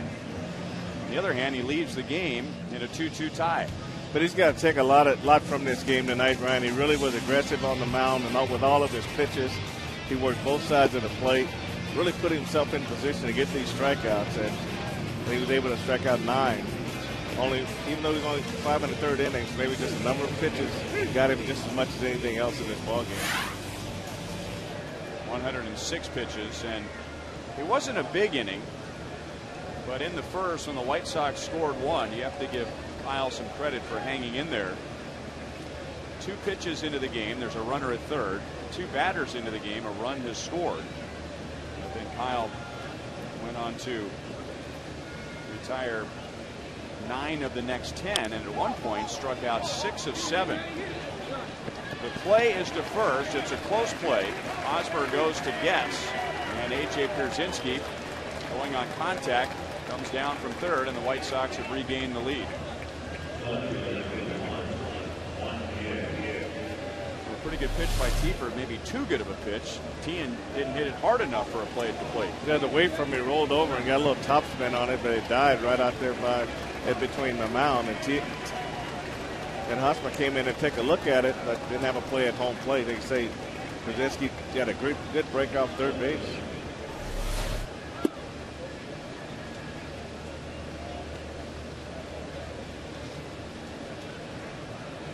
So an unearned run. And Beckham at third with 2 outs for Juan Pierre.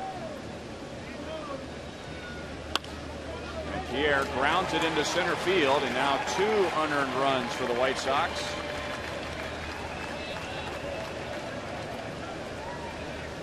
They lead 4-2. Second hit for Juan Pierre, who has a 10-game hitting streak. Well, this is a play that set this inning up here, Ryan. Escobar misses Chris Getz on a potential double play ground ball.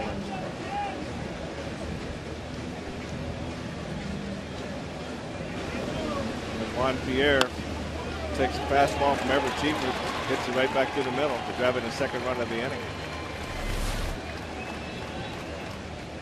And now with a couple of right-hand batters coming up, the Chevy call to the bullpen brings in Lewis Coleman.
Base and 2 outs in the 6th inning, and the White Sox with a couple of unearned runs on an error by Alcides Escobar.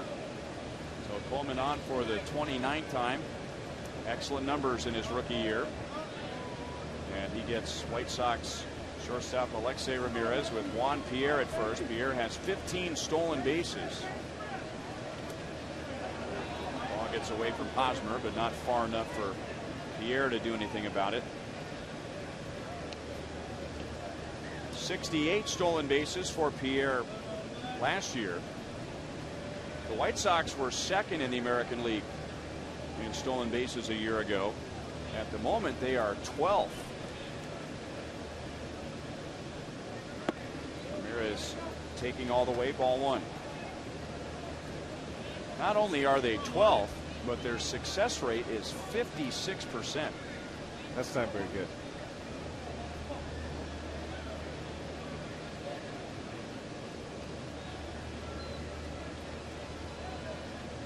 Pierre not running. Looks like Ramirez is taking pitches to allow him to get a jump.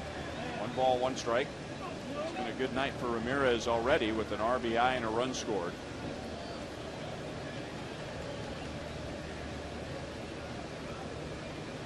Well, Pierre leading off, and Ramirez bats behind him in the second spot a lot, but he has a good feel for when he may run, and sometimes a guy like Pierre who runs a lot, he'll tell you before the game, I'm going to go early.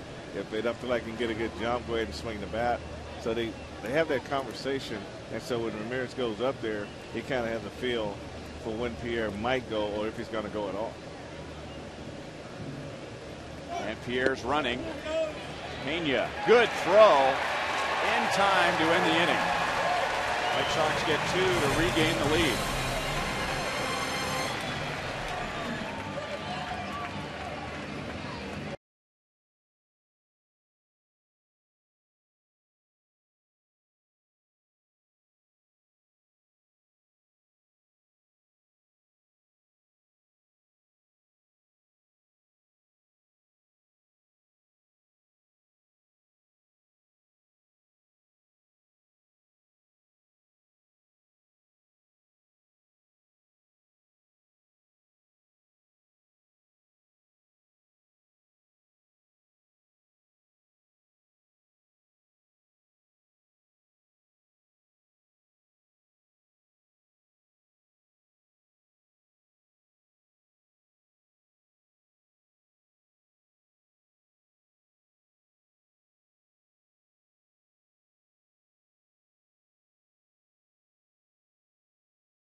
Our contestant is Jeff Panucco from Independence, Missouri. If the Royals hit a home run this inning, Jeff will win $5,000. If the Royals hit a grand slam out of the park, Jeff will win $25,000 from Sonic and the Kansas City Royals. And it'll be Eric Hosmer, Brian Pena, and Mike Moustakas. As Mark Burley has another 2-run lead. C.B. Buckner is going to say that Hosmer went too far, and it's 0-2. Burley had a 2-0 lead in the third and fourth innings, and now Hosmer strikes out 3 pitches. That is Burley's third, and Hosmer is 0 for 3.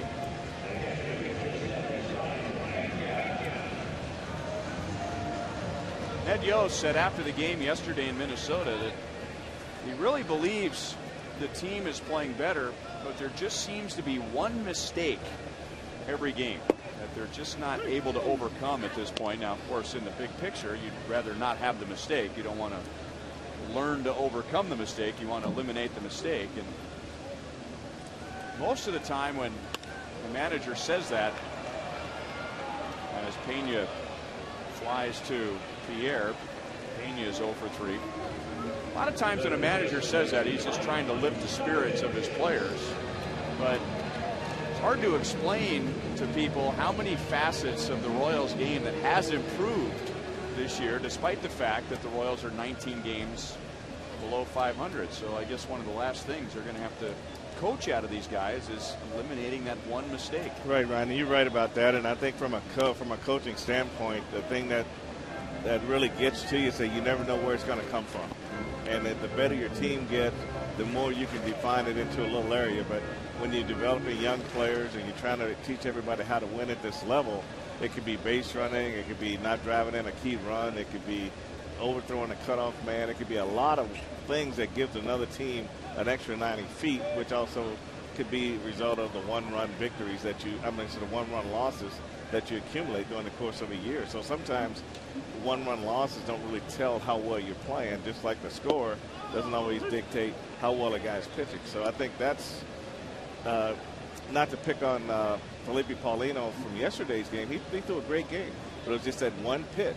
And then if your offense is not right there with you to help you overcome it, then that's what that's talking about, is that we may make that mistake, but to the point that we haven't got to that point where we can overcome that mistake through either making defensive plays, making a good pitch, or getting that big hit to bring you back in the ballgame. 2-2 on Moustakas. Still 2 balls, 2 strikes. I mean, let's face it, the Royals bullpen is better. Royals defense, way better. Way better. Royals base running, way better. The offense is better compared to last year, just by the numbers and where they rank in the American League. The Royals were 10th in the league in runs scored last year. They're 6th this year. Leading the league in stolen bases. Their on-base percentage is better now than it was last year, and yet they're 19 games below 500. And then there are teams where the numbers would lead you to believe that this is a bad team, but they just have a knack for winning games. They have a knack for winning games, and that comes a lot of times just from experience. And as these guys get better, they play together a lot more, and they start to learn each other and learn how to pick. They learn a lot about themselves in some of these key situations. They will get better. And with a new 2-run lead, Mark Burley gets the Royals 1-2-3 in the 6th.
Hot like tonight. Pepsi Max is the official soft drink of the Fox Sports Kansas City broadcast booth and is also a proud supporter of the Royals 5K, benefiting Variety Children's Charity.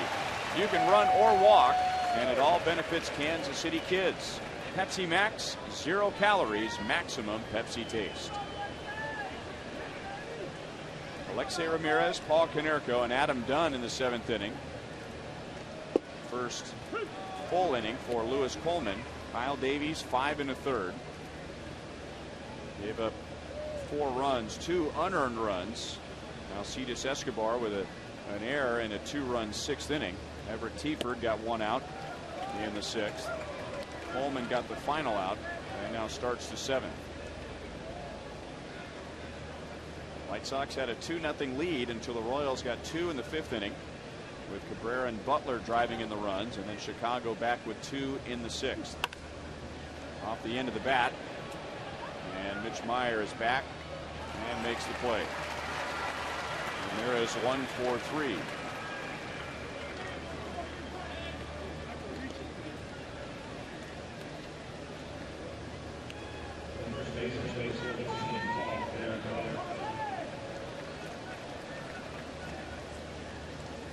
And that'll bring up Paul Konerko with an RBI double in the 3rd inning. Konerko entered the game tonight 4th in the league in hitting, 4th in the league in home runs and 4th in the league in RBIs.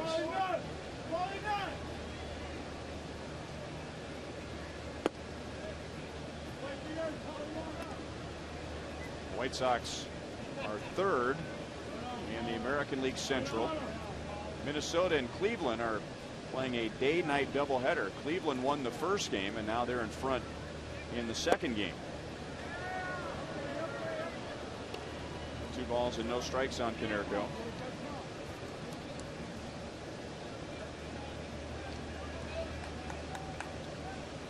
During the just completed Minnesota series, we were talking about the importance of Minnesota's 12-game homestand, all against American League Central teams.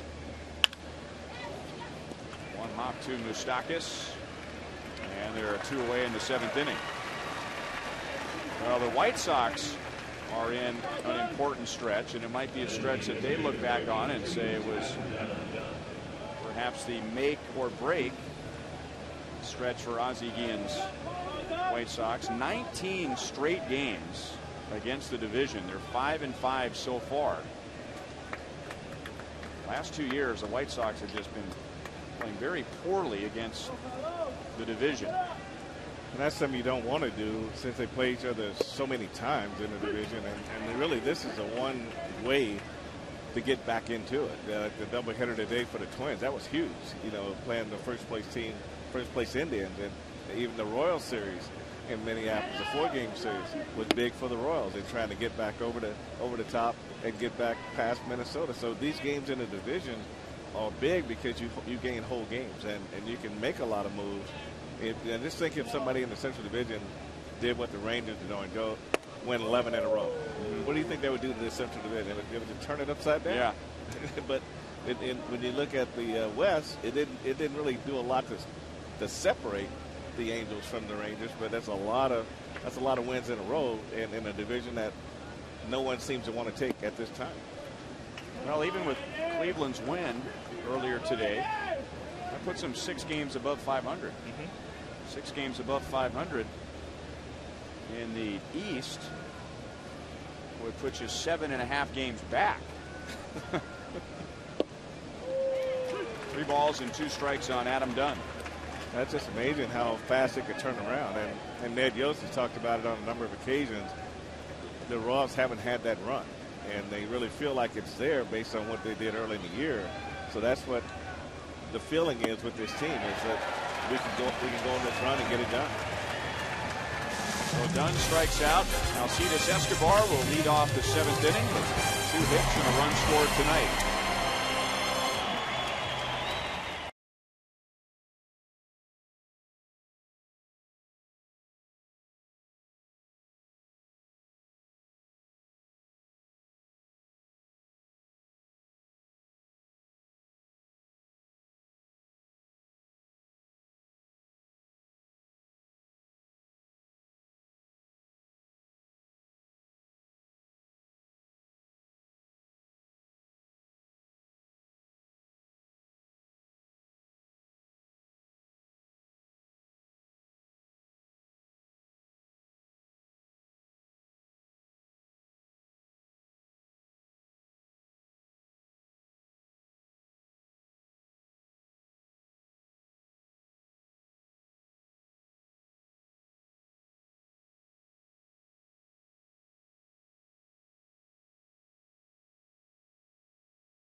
Oh man, what a great way to spend the day.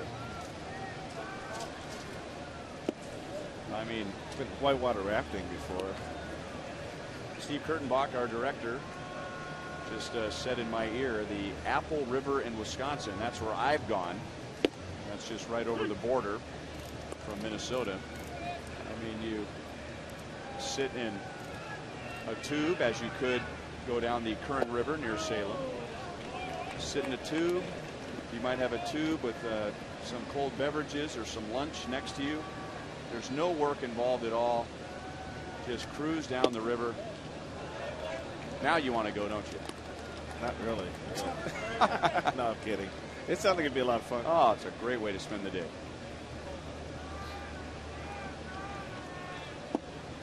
Three and two on Alcides Escobar now at the plate tonight. 2 for 2, a run scored. In the field, however, he committed a critical error in the 6th inning, which led to 2 unearned runs. Backhanded by Beckham, and the throw is right on the money. Boy, Frank White can talk about that play. That play was a lot more difficult than Beckham made it look. Well, he sure did a good job making it look easy. He did it all in one motion, no difficulty at all. And the toughest thing is when you're going away from first base, you just got to get that right foot down and get your body turned. And now you got to have enough arm strength to get the ball back to first base with accuracy. So that was a really nice play by Gordon Beckham. And now Chris Getz running up to bunt, takes a strike. Beckham, really, it's a remarkable story. He was the White Sox first-round pick in '08 as a shortstop at the University of Georgia. The next year, he's in the big leagues. Grounded to Konerko. 2 down, and he was in the big leagues as a third baseman. So that jump plus a position change, and then last year he moved to second base. Wow. 3 positions from his last year of college and his first 2 years in the big leagues.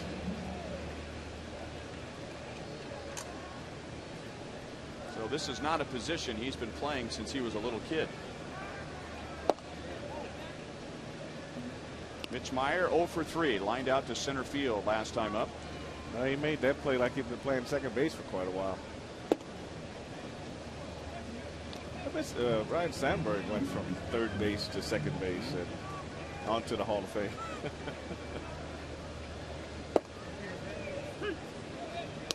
2-1. Burley has retired the last 6. 2 balls, 2 strikes. Jesse Crane toweling off. Looks like he's ready to go. Burley at 107 pitches. Still 2 balls, 2 strikes. Mark Burley has not won since June 9th. In his 5 starts since then, he has a 2.3 ERA. So as we were talking about earlier, a lot of no decisions. In fact, just 1 loss over those 5 starts. 0-1, 2.36 ERA in his last 5, but no wins in over a month. He has not given up more than 3 earned runs in his last 13 starts, that is. That's impressive.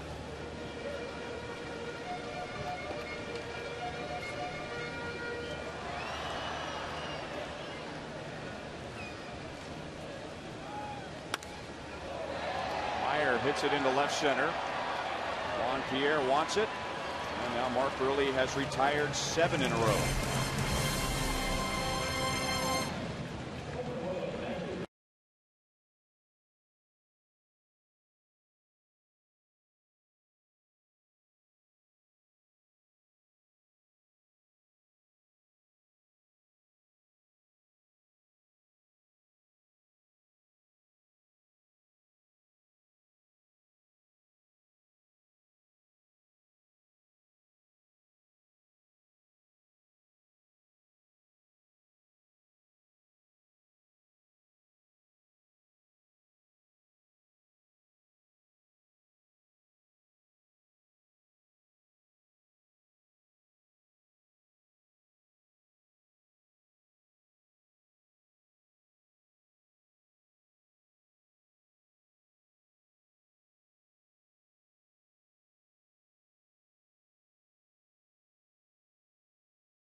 Lewis Coleman goes back to work. We'll look at the Panera American League scoreboard. Cleveland winning game 1 of the day-night doubleheader. Now they're ahead in the 7th inning in game 2. Boston out in front of Baltimore. Boston leads the East by a game and a half over the Yankees, and the Yankees are trailing in Tampa Bay.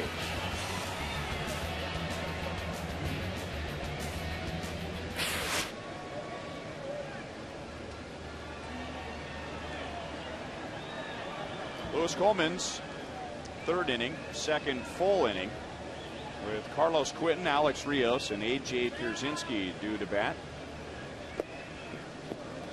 All 4 runs charged to Kyle Davies, but 2 runs are unearned. Kyle with a career-high 9 strikeouts. Everett Tieford got 1 out in the 6th inning. Coleman got the final out of the 6th and got the White Sox in order in the 7th. Quentin, glad to see Davies out of the game. He struck out twice, and he lined out to center field.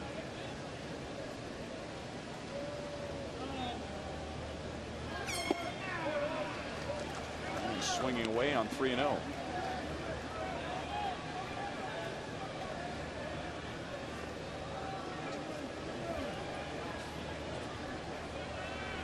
Make that 2 balls, 1 strike.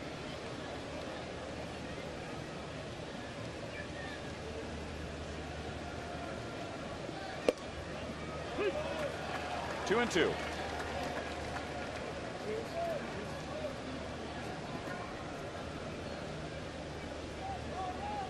Coleman's delivery on that fastball, Ryan, even you look at his speed range from 88 to 92, and that's 2 pitches at 89. With his delivery, it could give the appearance that the fastball is a lot faster than it really is.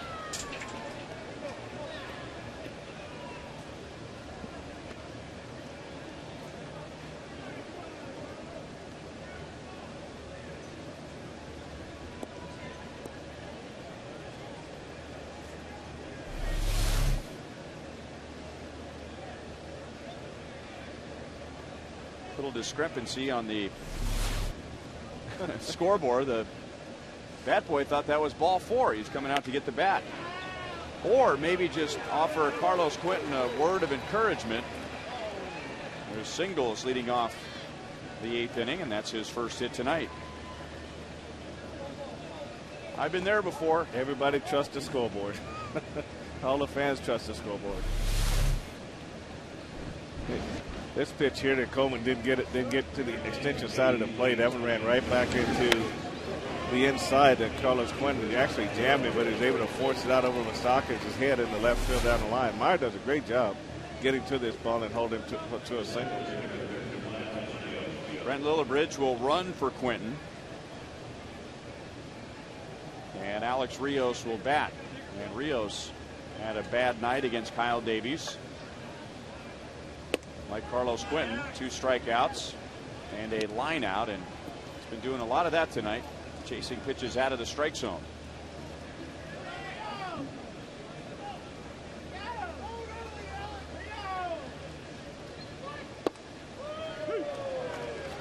Oh, and 2.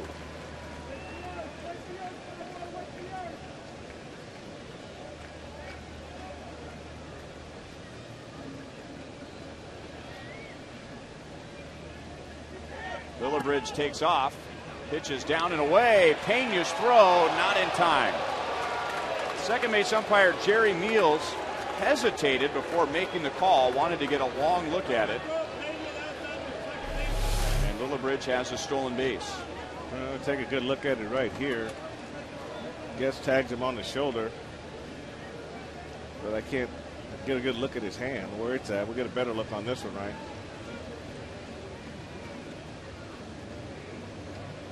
Well, if he's making contact there, Lillibridge is out.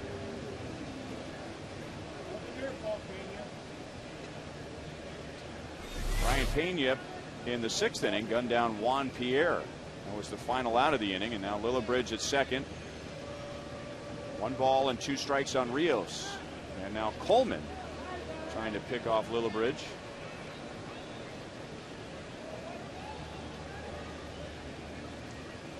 Well, catchers know when they get a good throw off, and they want to They want the result of it, and Brian is definitely not happy with that call. You think?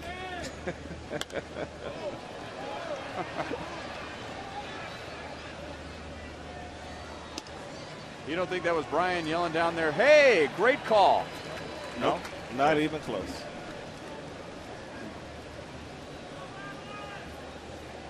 Ten stolen bases for Lillibridge.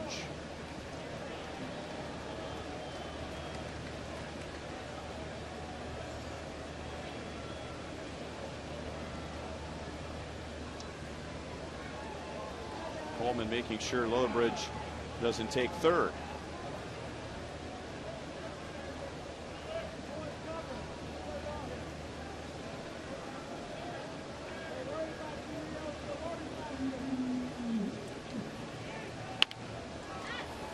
Lillibridge will have to go back to the bag. Escobar has to throw over him. Lillibridge was nice enough to duck out of the way and give him a throwing lane. So Alex Rios is 0 for 4. Ground ball up the middle here. Lillibridge couldn't advance to third, and there you go, right there. If he doesn't get down, he's still got to throw it through him. So he really helps himself by getting down out of the way. What you don't want the fielder to do is let up on the throw. You still want him to throw the ball and be aggressive on his throw to first base. You don't think he should have just stood there?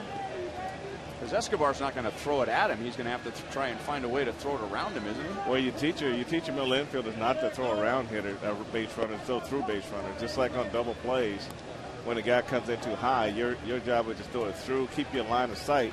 That's your line, so go right through him. It's his job to get down. So if Escobar fields that ground ball, Lillibridge stands there, and Alcides throws it right off of his back, and Rios is safe, then he made the right play? He's going to move, believe me. He's not going to stay there. You saw the...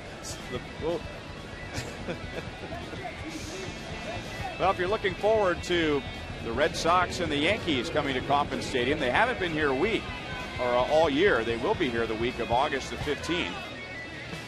It'll be the Yankees Monday, August 15th through Wednesday the 17th, and then the Red Sox here the 18th through the 21st.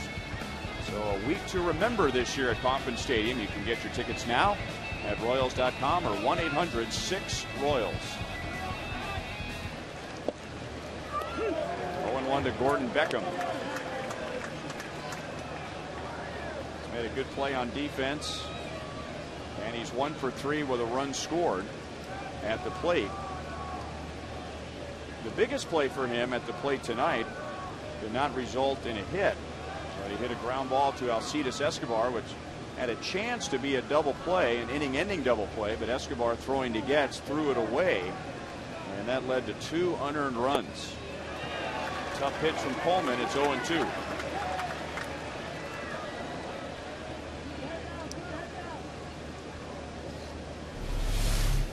Now we take a look at this one. This one is just he throws it at him. Beckham gives up on it. That's a strike. Then he goes the opposite way with another breaking ball, and he chases that one. Wouldn't go for that one, but moving up to third base will be Lillibridge.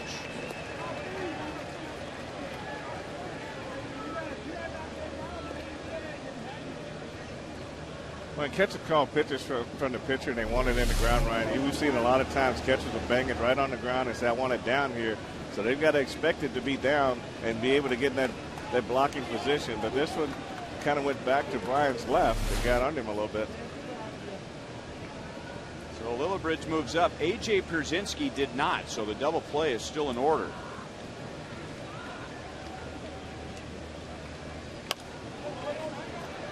And it's still 1-2 on Beckham. Hey, a nice grab by a young fan in the Lowe's level.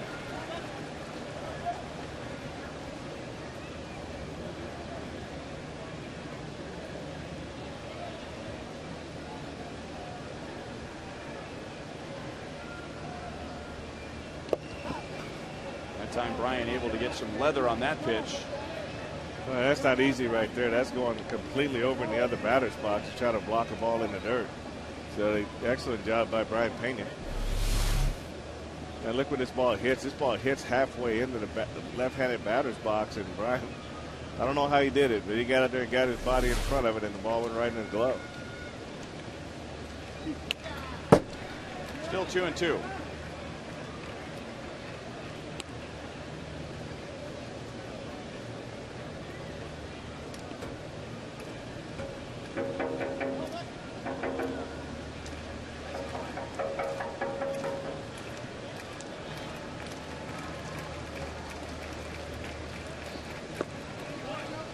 Three balls, 2 strikes. And now we'll see if Ozzie Guillen trusts that Beckham will be able to make contact. And will he send A.J. Pierzynski? Brian Pena stepping out in front of the plate and giving defensive signals to the infield.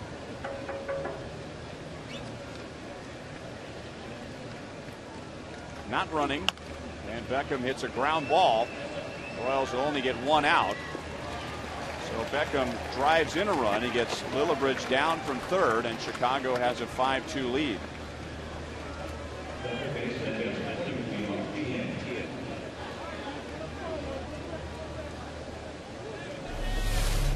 The Royals probably could have been out of this right without any damage to this point, and that was one close play there at second base that didn't go the Royals' way. And then they get a little weak ground ball to second base and not able to get a double play, and Lillibridge comes down to score on that play. And now it's Pierzynski at second base for Mark Teahen, 0 for 3. He does have an RBI with a ground out. He also struck out twice against Kyle Davies. Teahen is 0 for 7 against the Royals this year. And if you go back to last year, his first season where he played against his former team, Teahen is just 7 out of 37.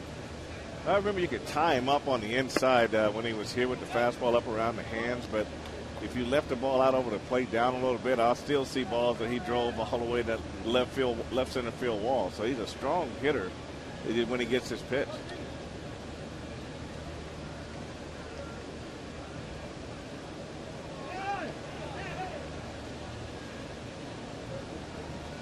White Sox dugout, you may have heard that in the background as Coleman stepped back. They were begging for another balk, which will take us back to the 4th of July with the Aaron Crow balk that ended the game.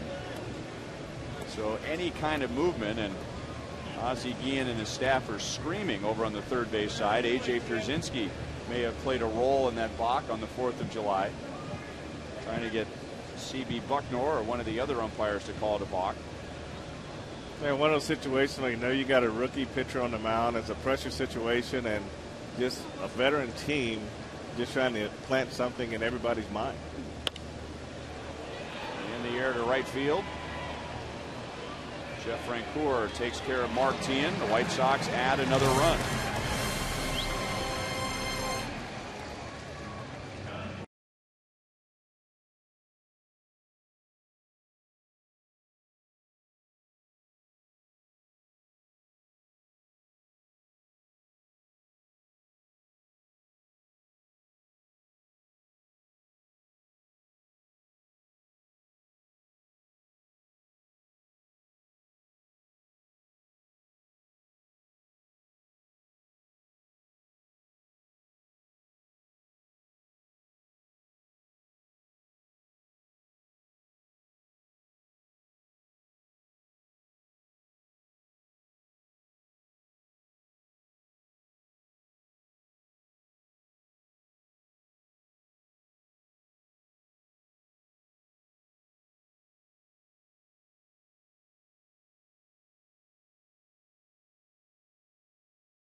today. Jeff Montgomery talked about Kyle Davies getting guys out earlier in the year by expanding the strike zone.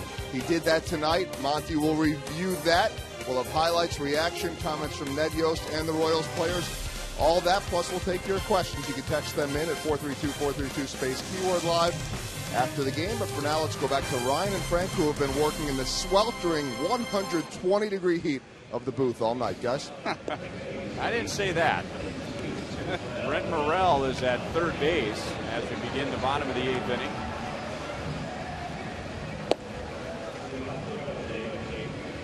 And if one Brent wasn't enough, Brent Lillibridge is in right. He ran for Carlos Quinton in the top of the 8th inning and came around to score, and it's Jesse Crane who will pitch the 8th with Cabrera, Butler, and Francoeur to the plate. Jesse Crane in his first year with the White Sox has given them 41 games, a 2.38 ERA, and a 176 opponent's batting average.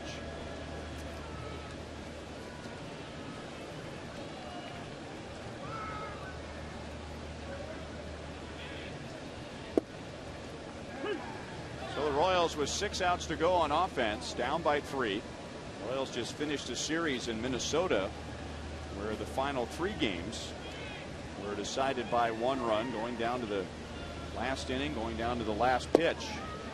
So you figure maybe there'll be a little less stress in this series with Chicago, but in all the games the Royals have played with the White Sox, they have all been decided by 3 runs or less. Royals with a 3 games to 2 advantage so far. 1 ball and 2 strikes to Melky.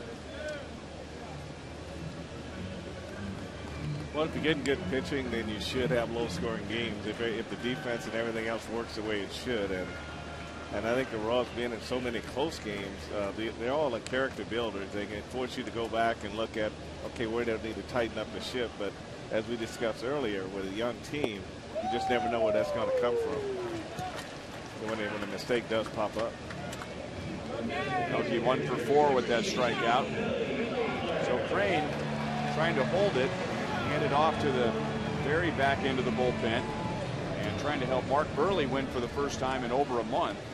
Burley with his best start against the Royals this year, allowing 2 runs in 7 innings. Both runs coming in the 5th. Billy Butler drove in 1 of them with 1 of his 2 doubles. 0-1. Well, Jesse Crane is going to come at you with a fastball, curveball, slider, and he's got a real good split finger.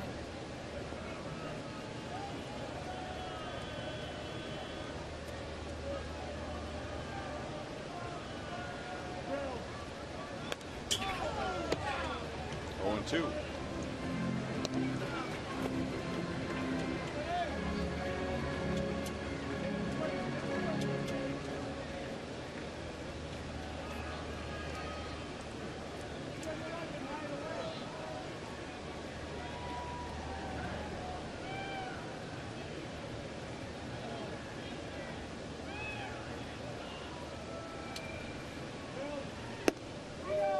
One ball, 2 strikes. Jesse Crane first got to the big leagues with Minnesota in 2004.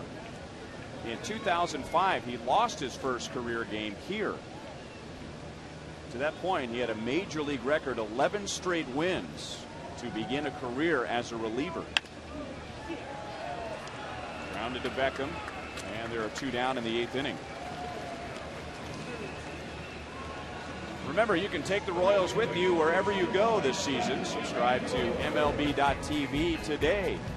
You can see every Royals game live or on demand right on your computer. MLB.tv Premium lets you enjoy HD quality, home and away coverage, multi-game view, and the ability to pause and rewind live games.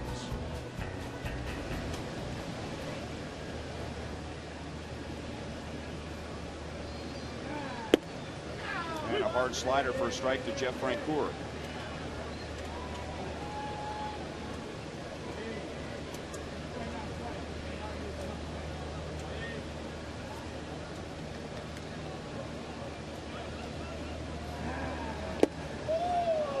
No balls, 2 strikes. Francoeur struck out, took a called third strike in the 5th inning and didn't agree with home plate umpire C.B. Bucknor. Had to be pulled away by Royals manager Ned Yost.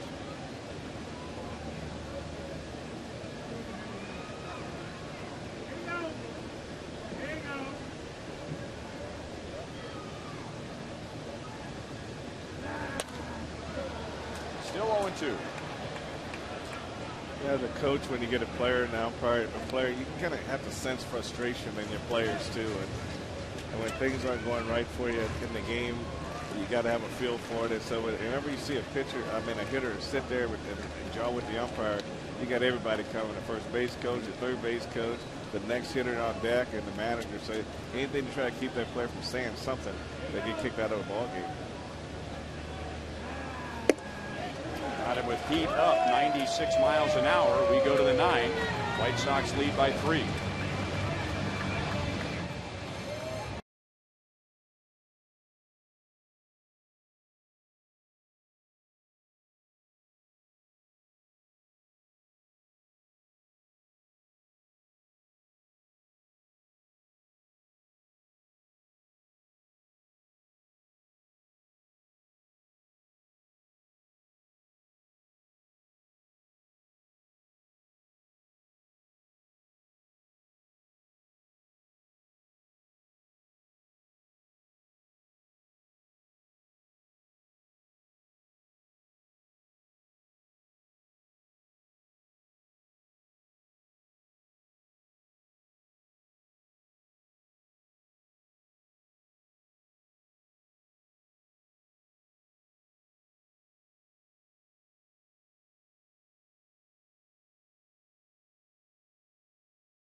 Two. It'll be Blake Wood in the top of the 9th. He'll get the top of the order. Blake pitching for the 31st time. It'll be Juan Pierre, Alexei Ramirez, and Paul Konerko. White Sox scored in the 1st inning on a Ramirez sac fly. Paul Konerko doubled in a run in the 3rd. So 2-0 Chicago until the bottom of the 5th. And with 2 outs, Melky Cabrera and Billy Butler had back-to-back RBI hits. The biggest inning, and it wasn't a big inning, but it included the game-changing play perhaps in the 6th. An error by Alcides Escobar led to 2 unearned runs. And then Chicago adding a run in the 8th as Pierre hits the deck. Not the pitch he was looking for to lay down a bunt. Get those ankles out of the way, get those feet out of the way.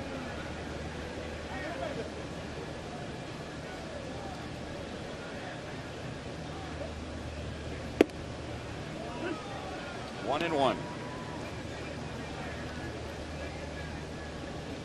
Juan Pierre has a 10-game hitting streak.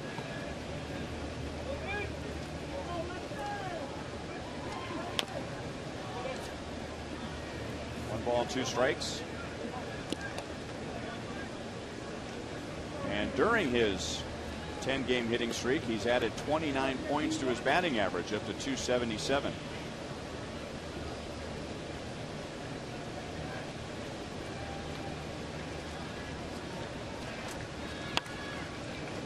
A one-handed swing to Chris Getz, and one away in the 9th inning.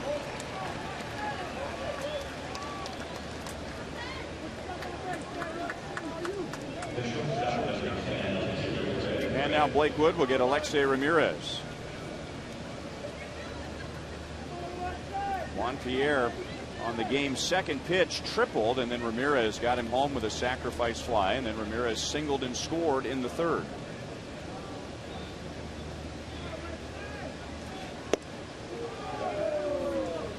Ramirez 0 for 2 with a couple of strikeouts against Blake Wood.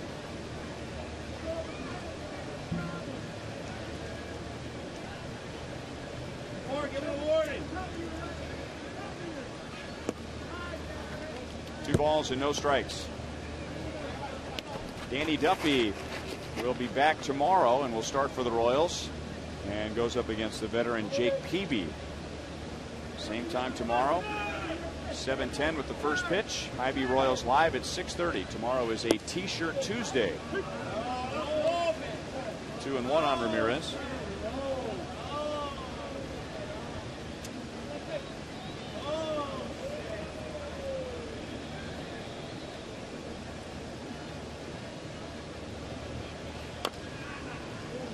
Two and two.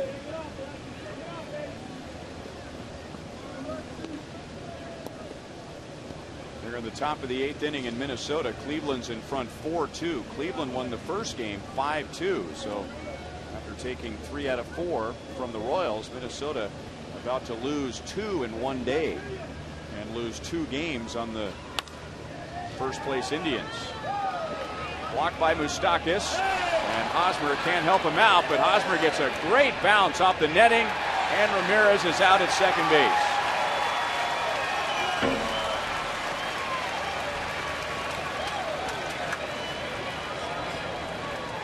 That's one of the things that a first base coach really should know about this field here. Once the ball goes by first base, the way that this curved design of the netting, it throws the ball back toward the infield. And where a base runner would naturally think the ball's going to go down the line, it comes right back. And Hosmer was able to make this throw down to Alcides to get Ramirez trying to go to second. You see how it just comes right back. And you just a normal reaction of the base runner once you see the ball go by that it's going to keep going. But these are things you find out before the game when you kind of walk around. The outfield and coach, they check the walls. And so you just got to see how those balls bounce. Now in high school, and maybe even before that in Little League, we are taught that when you run through the bag, your first instinct should be to turn toward your right shoulder. Does that still apply at this level? It still applies at this level, but if the ball goes by you before you get to the base and you see it's already by you, so you instinctively, if you're a fast runner, you're just going to go ahead and go. Harold Baines, the first base coach for the White Sox. I mean, what other park? See, he took a look, but it's just a natural instinct that once the ball goes by, it's not going to come right back to the first baseman. We may be the only park. Ends up being a scoreless inning for Blake Wood.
by 3. They will not see Sergio Santos. They will see Matt Thornton.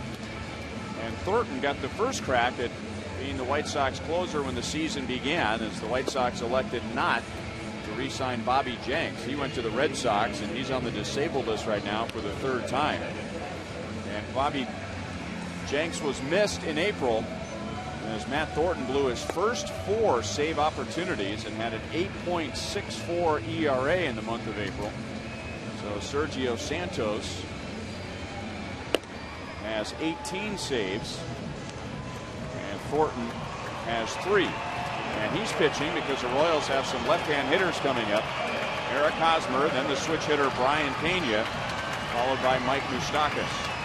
Matt Thornton will be throwing 94 to 97 on his fastball, and he also has a cutter, and he's got a hard slider, 83 to 86.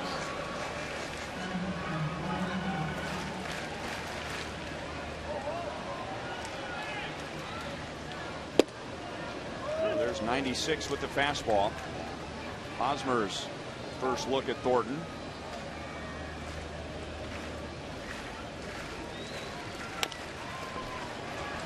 Big hop to Ramirez, who has a long throw, but it's in time, 1 away, and Hosmer is 0 for 4.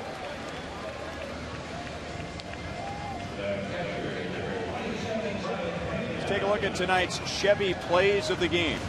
Well, Kyle Davies, I tell you, Ryan, he's got to take a lot out of this game. He did a good job of pitching both sides of the plate tonight in his outing. He got 9 strikeouts, and he got them on all of his pitches. Some on the fastball, some on the changeup, and some on the curveball.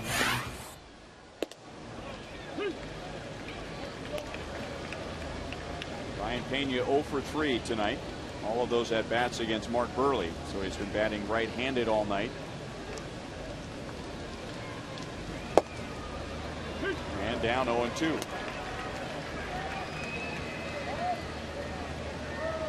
Against Matt Thornton in the past, Brian is 0 for 3.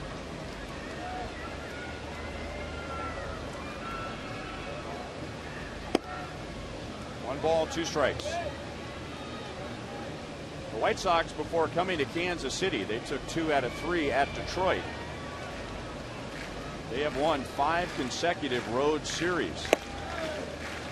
2 balls, 2 strikes.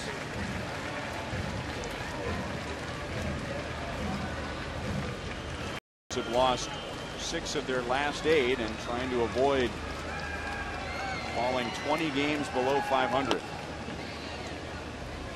Still 2-2.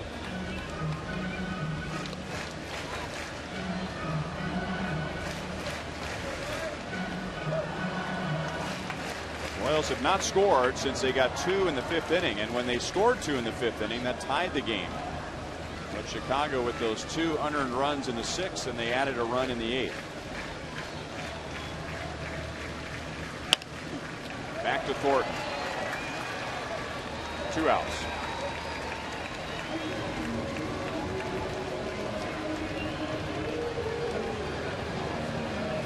Wow. Here comes Ozzie again. And he's going to point to the bullpen. Mike Moustakas is coming up. You've got a rookie left-hand batter coming to the plate. And you got a hard-throwing lefty on the mound in Thornton. Probably asking why he's coming out.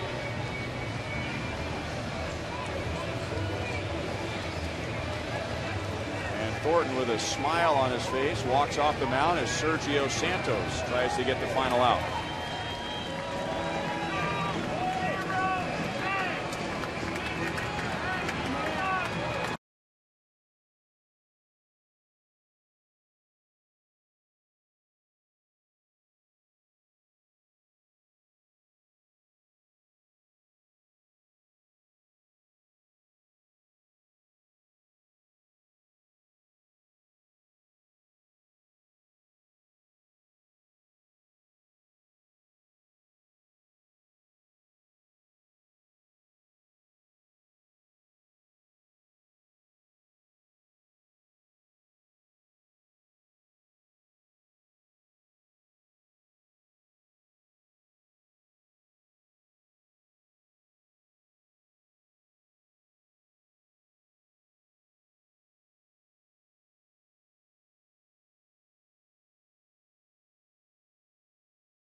Sergio Santos and not the lefty Matt Thornton. So at first, it looks like an odd move for Ozzie Guillen. He brings in Thornton, who would have gotten a save if he got Mike Moustakas. Thornton gets 2 hitters, and with a left-hand batter at the plate, Ozzie Guillen brings in a right-hander, and Sergio Santos can't get a save. Thornton could have, beginning the inning with a 3-run lead, but when you come into the game in the middle of an inning, the tying run has to be on deck. So nobody's going to get a save. The Royals hope that it will be a blown save charge to the team, of course. But in looking at the last time that Thornton and Santos pitched, it was right before the All-Star break. So both of these guys need some work. You got to go back to July the 10th. That's quite a while away. So Ozzie Guillen seeing an opportunity to get a couple of guys some work.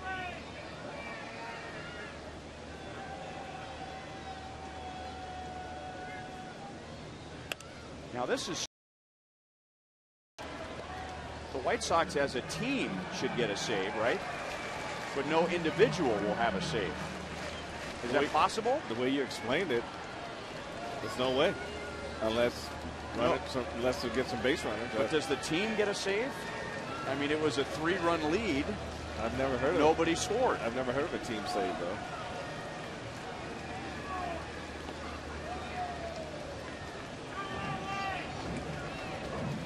Well, we'll have to check the stats tomorrow.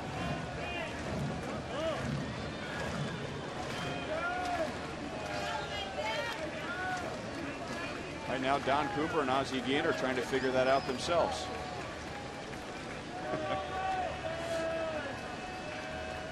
It's rare. I mean,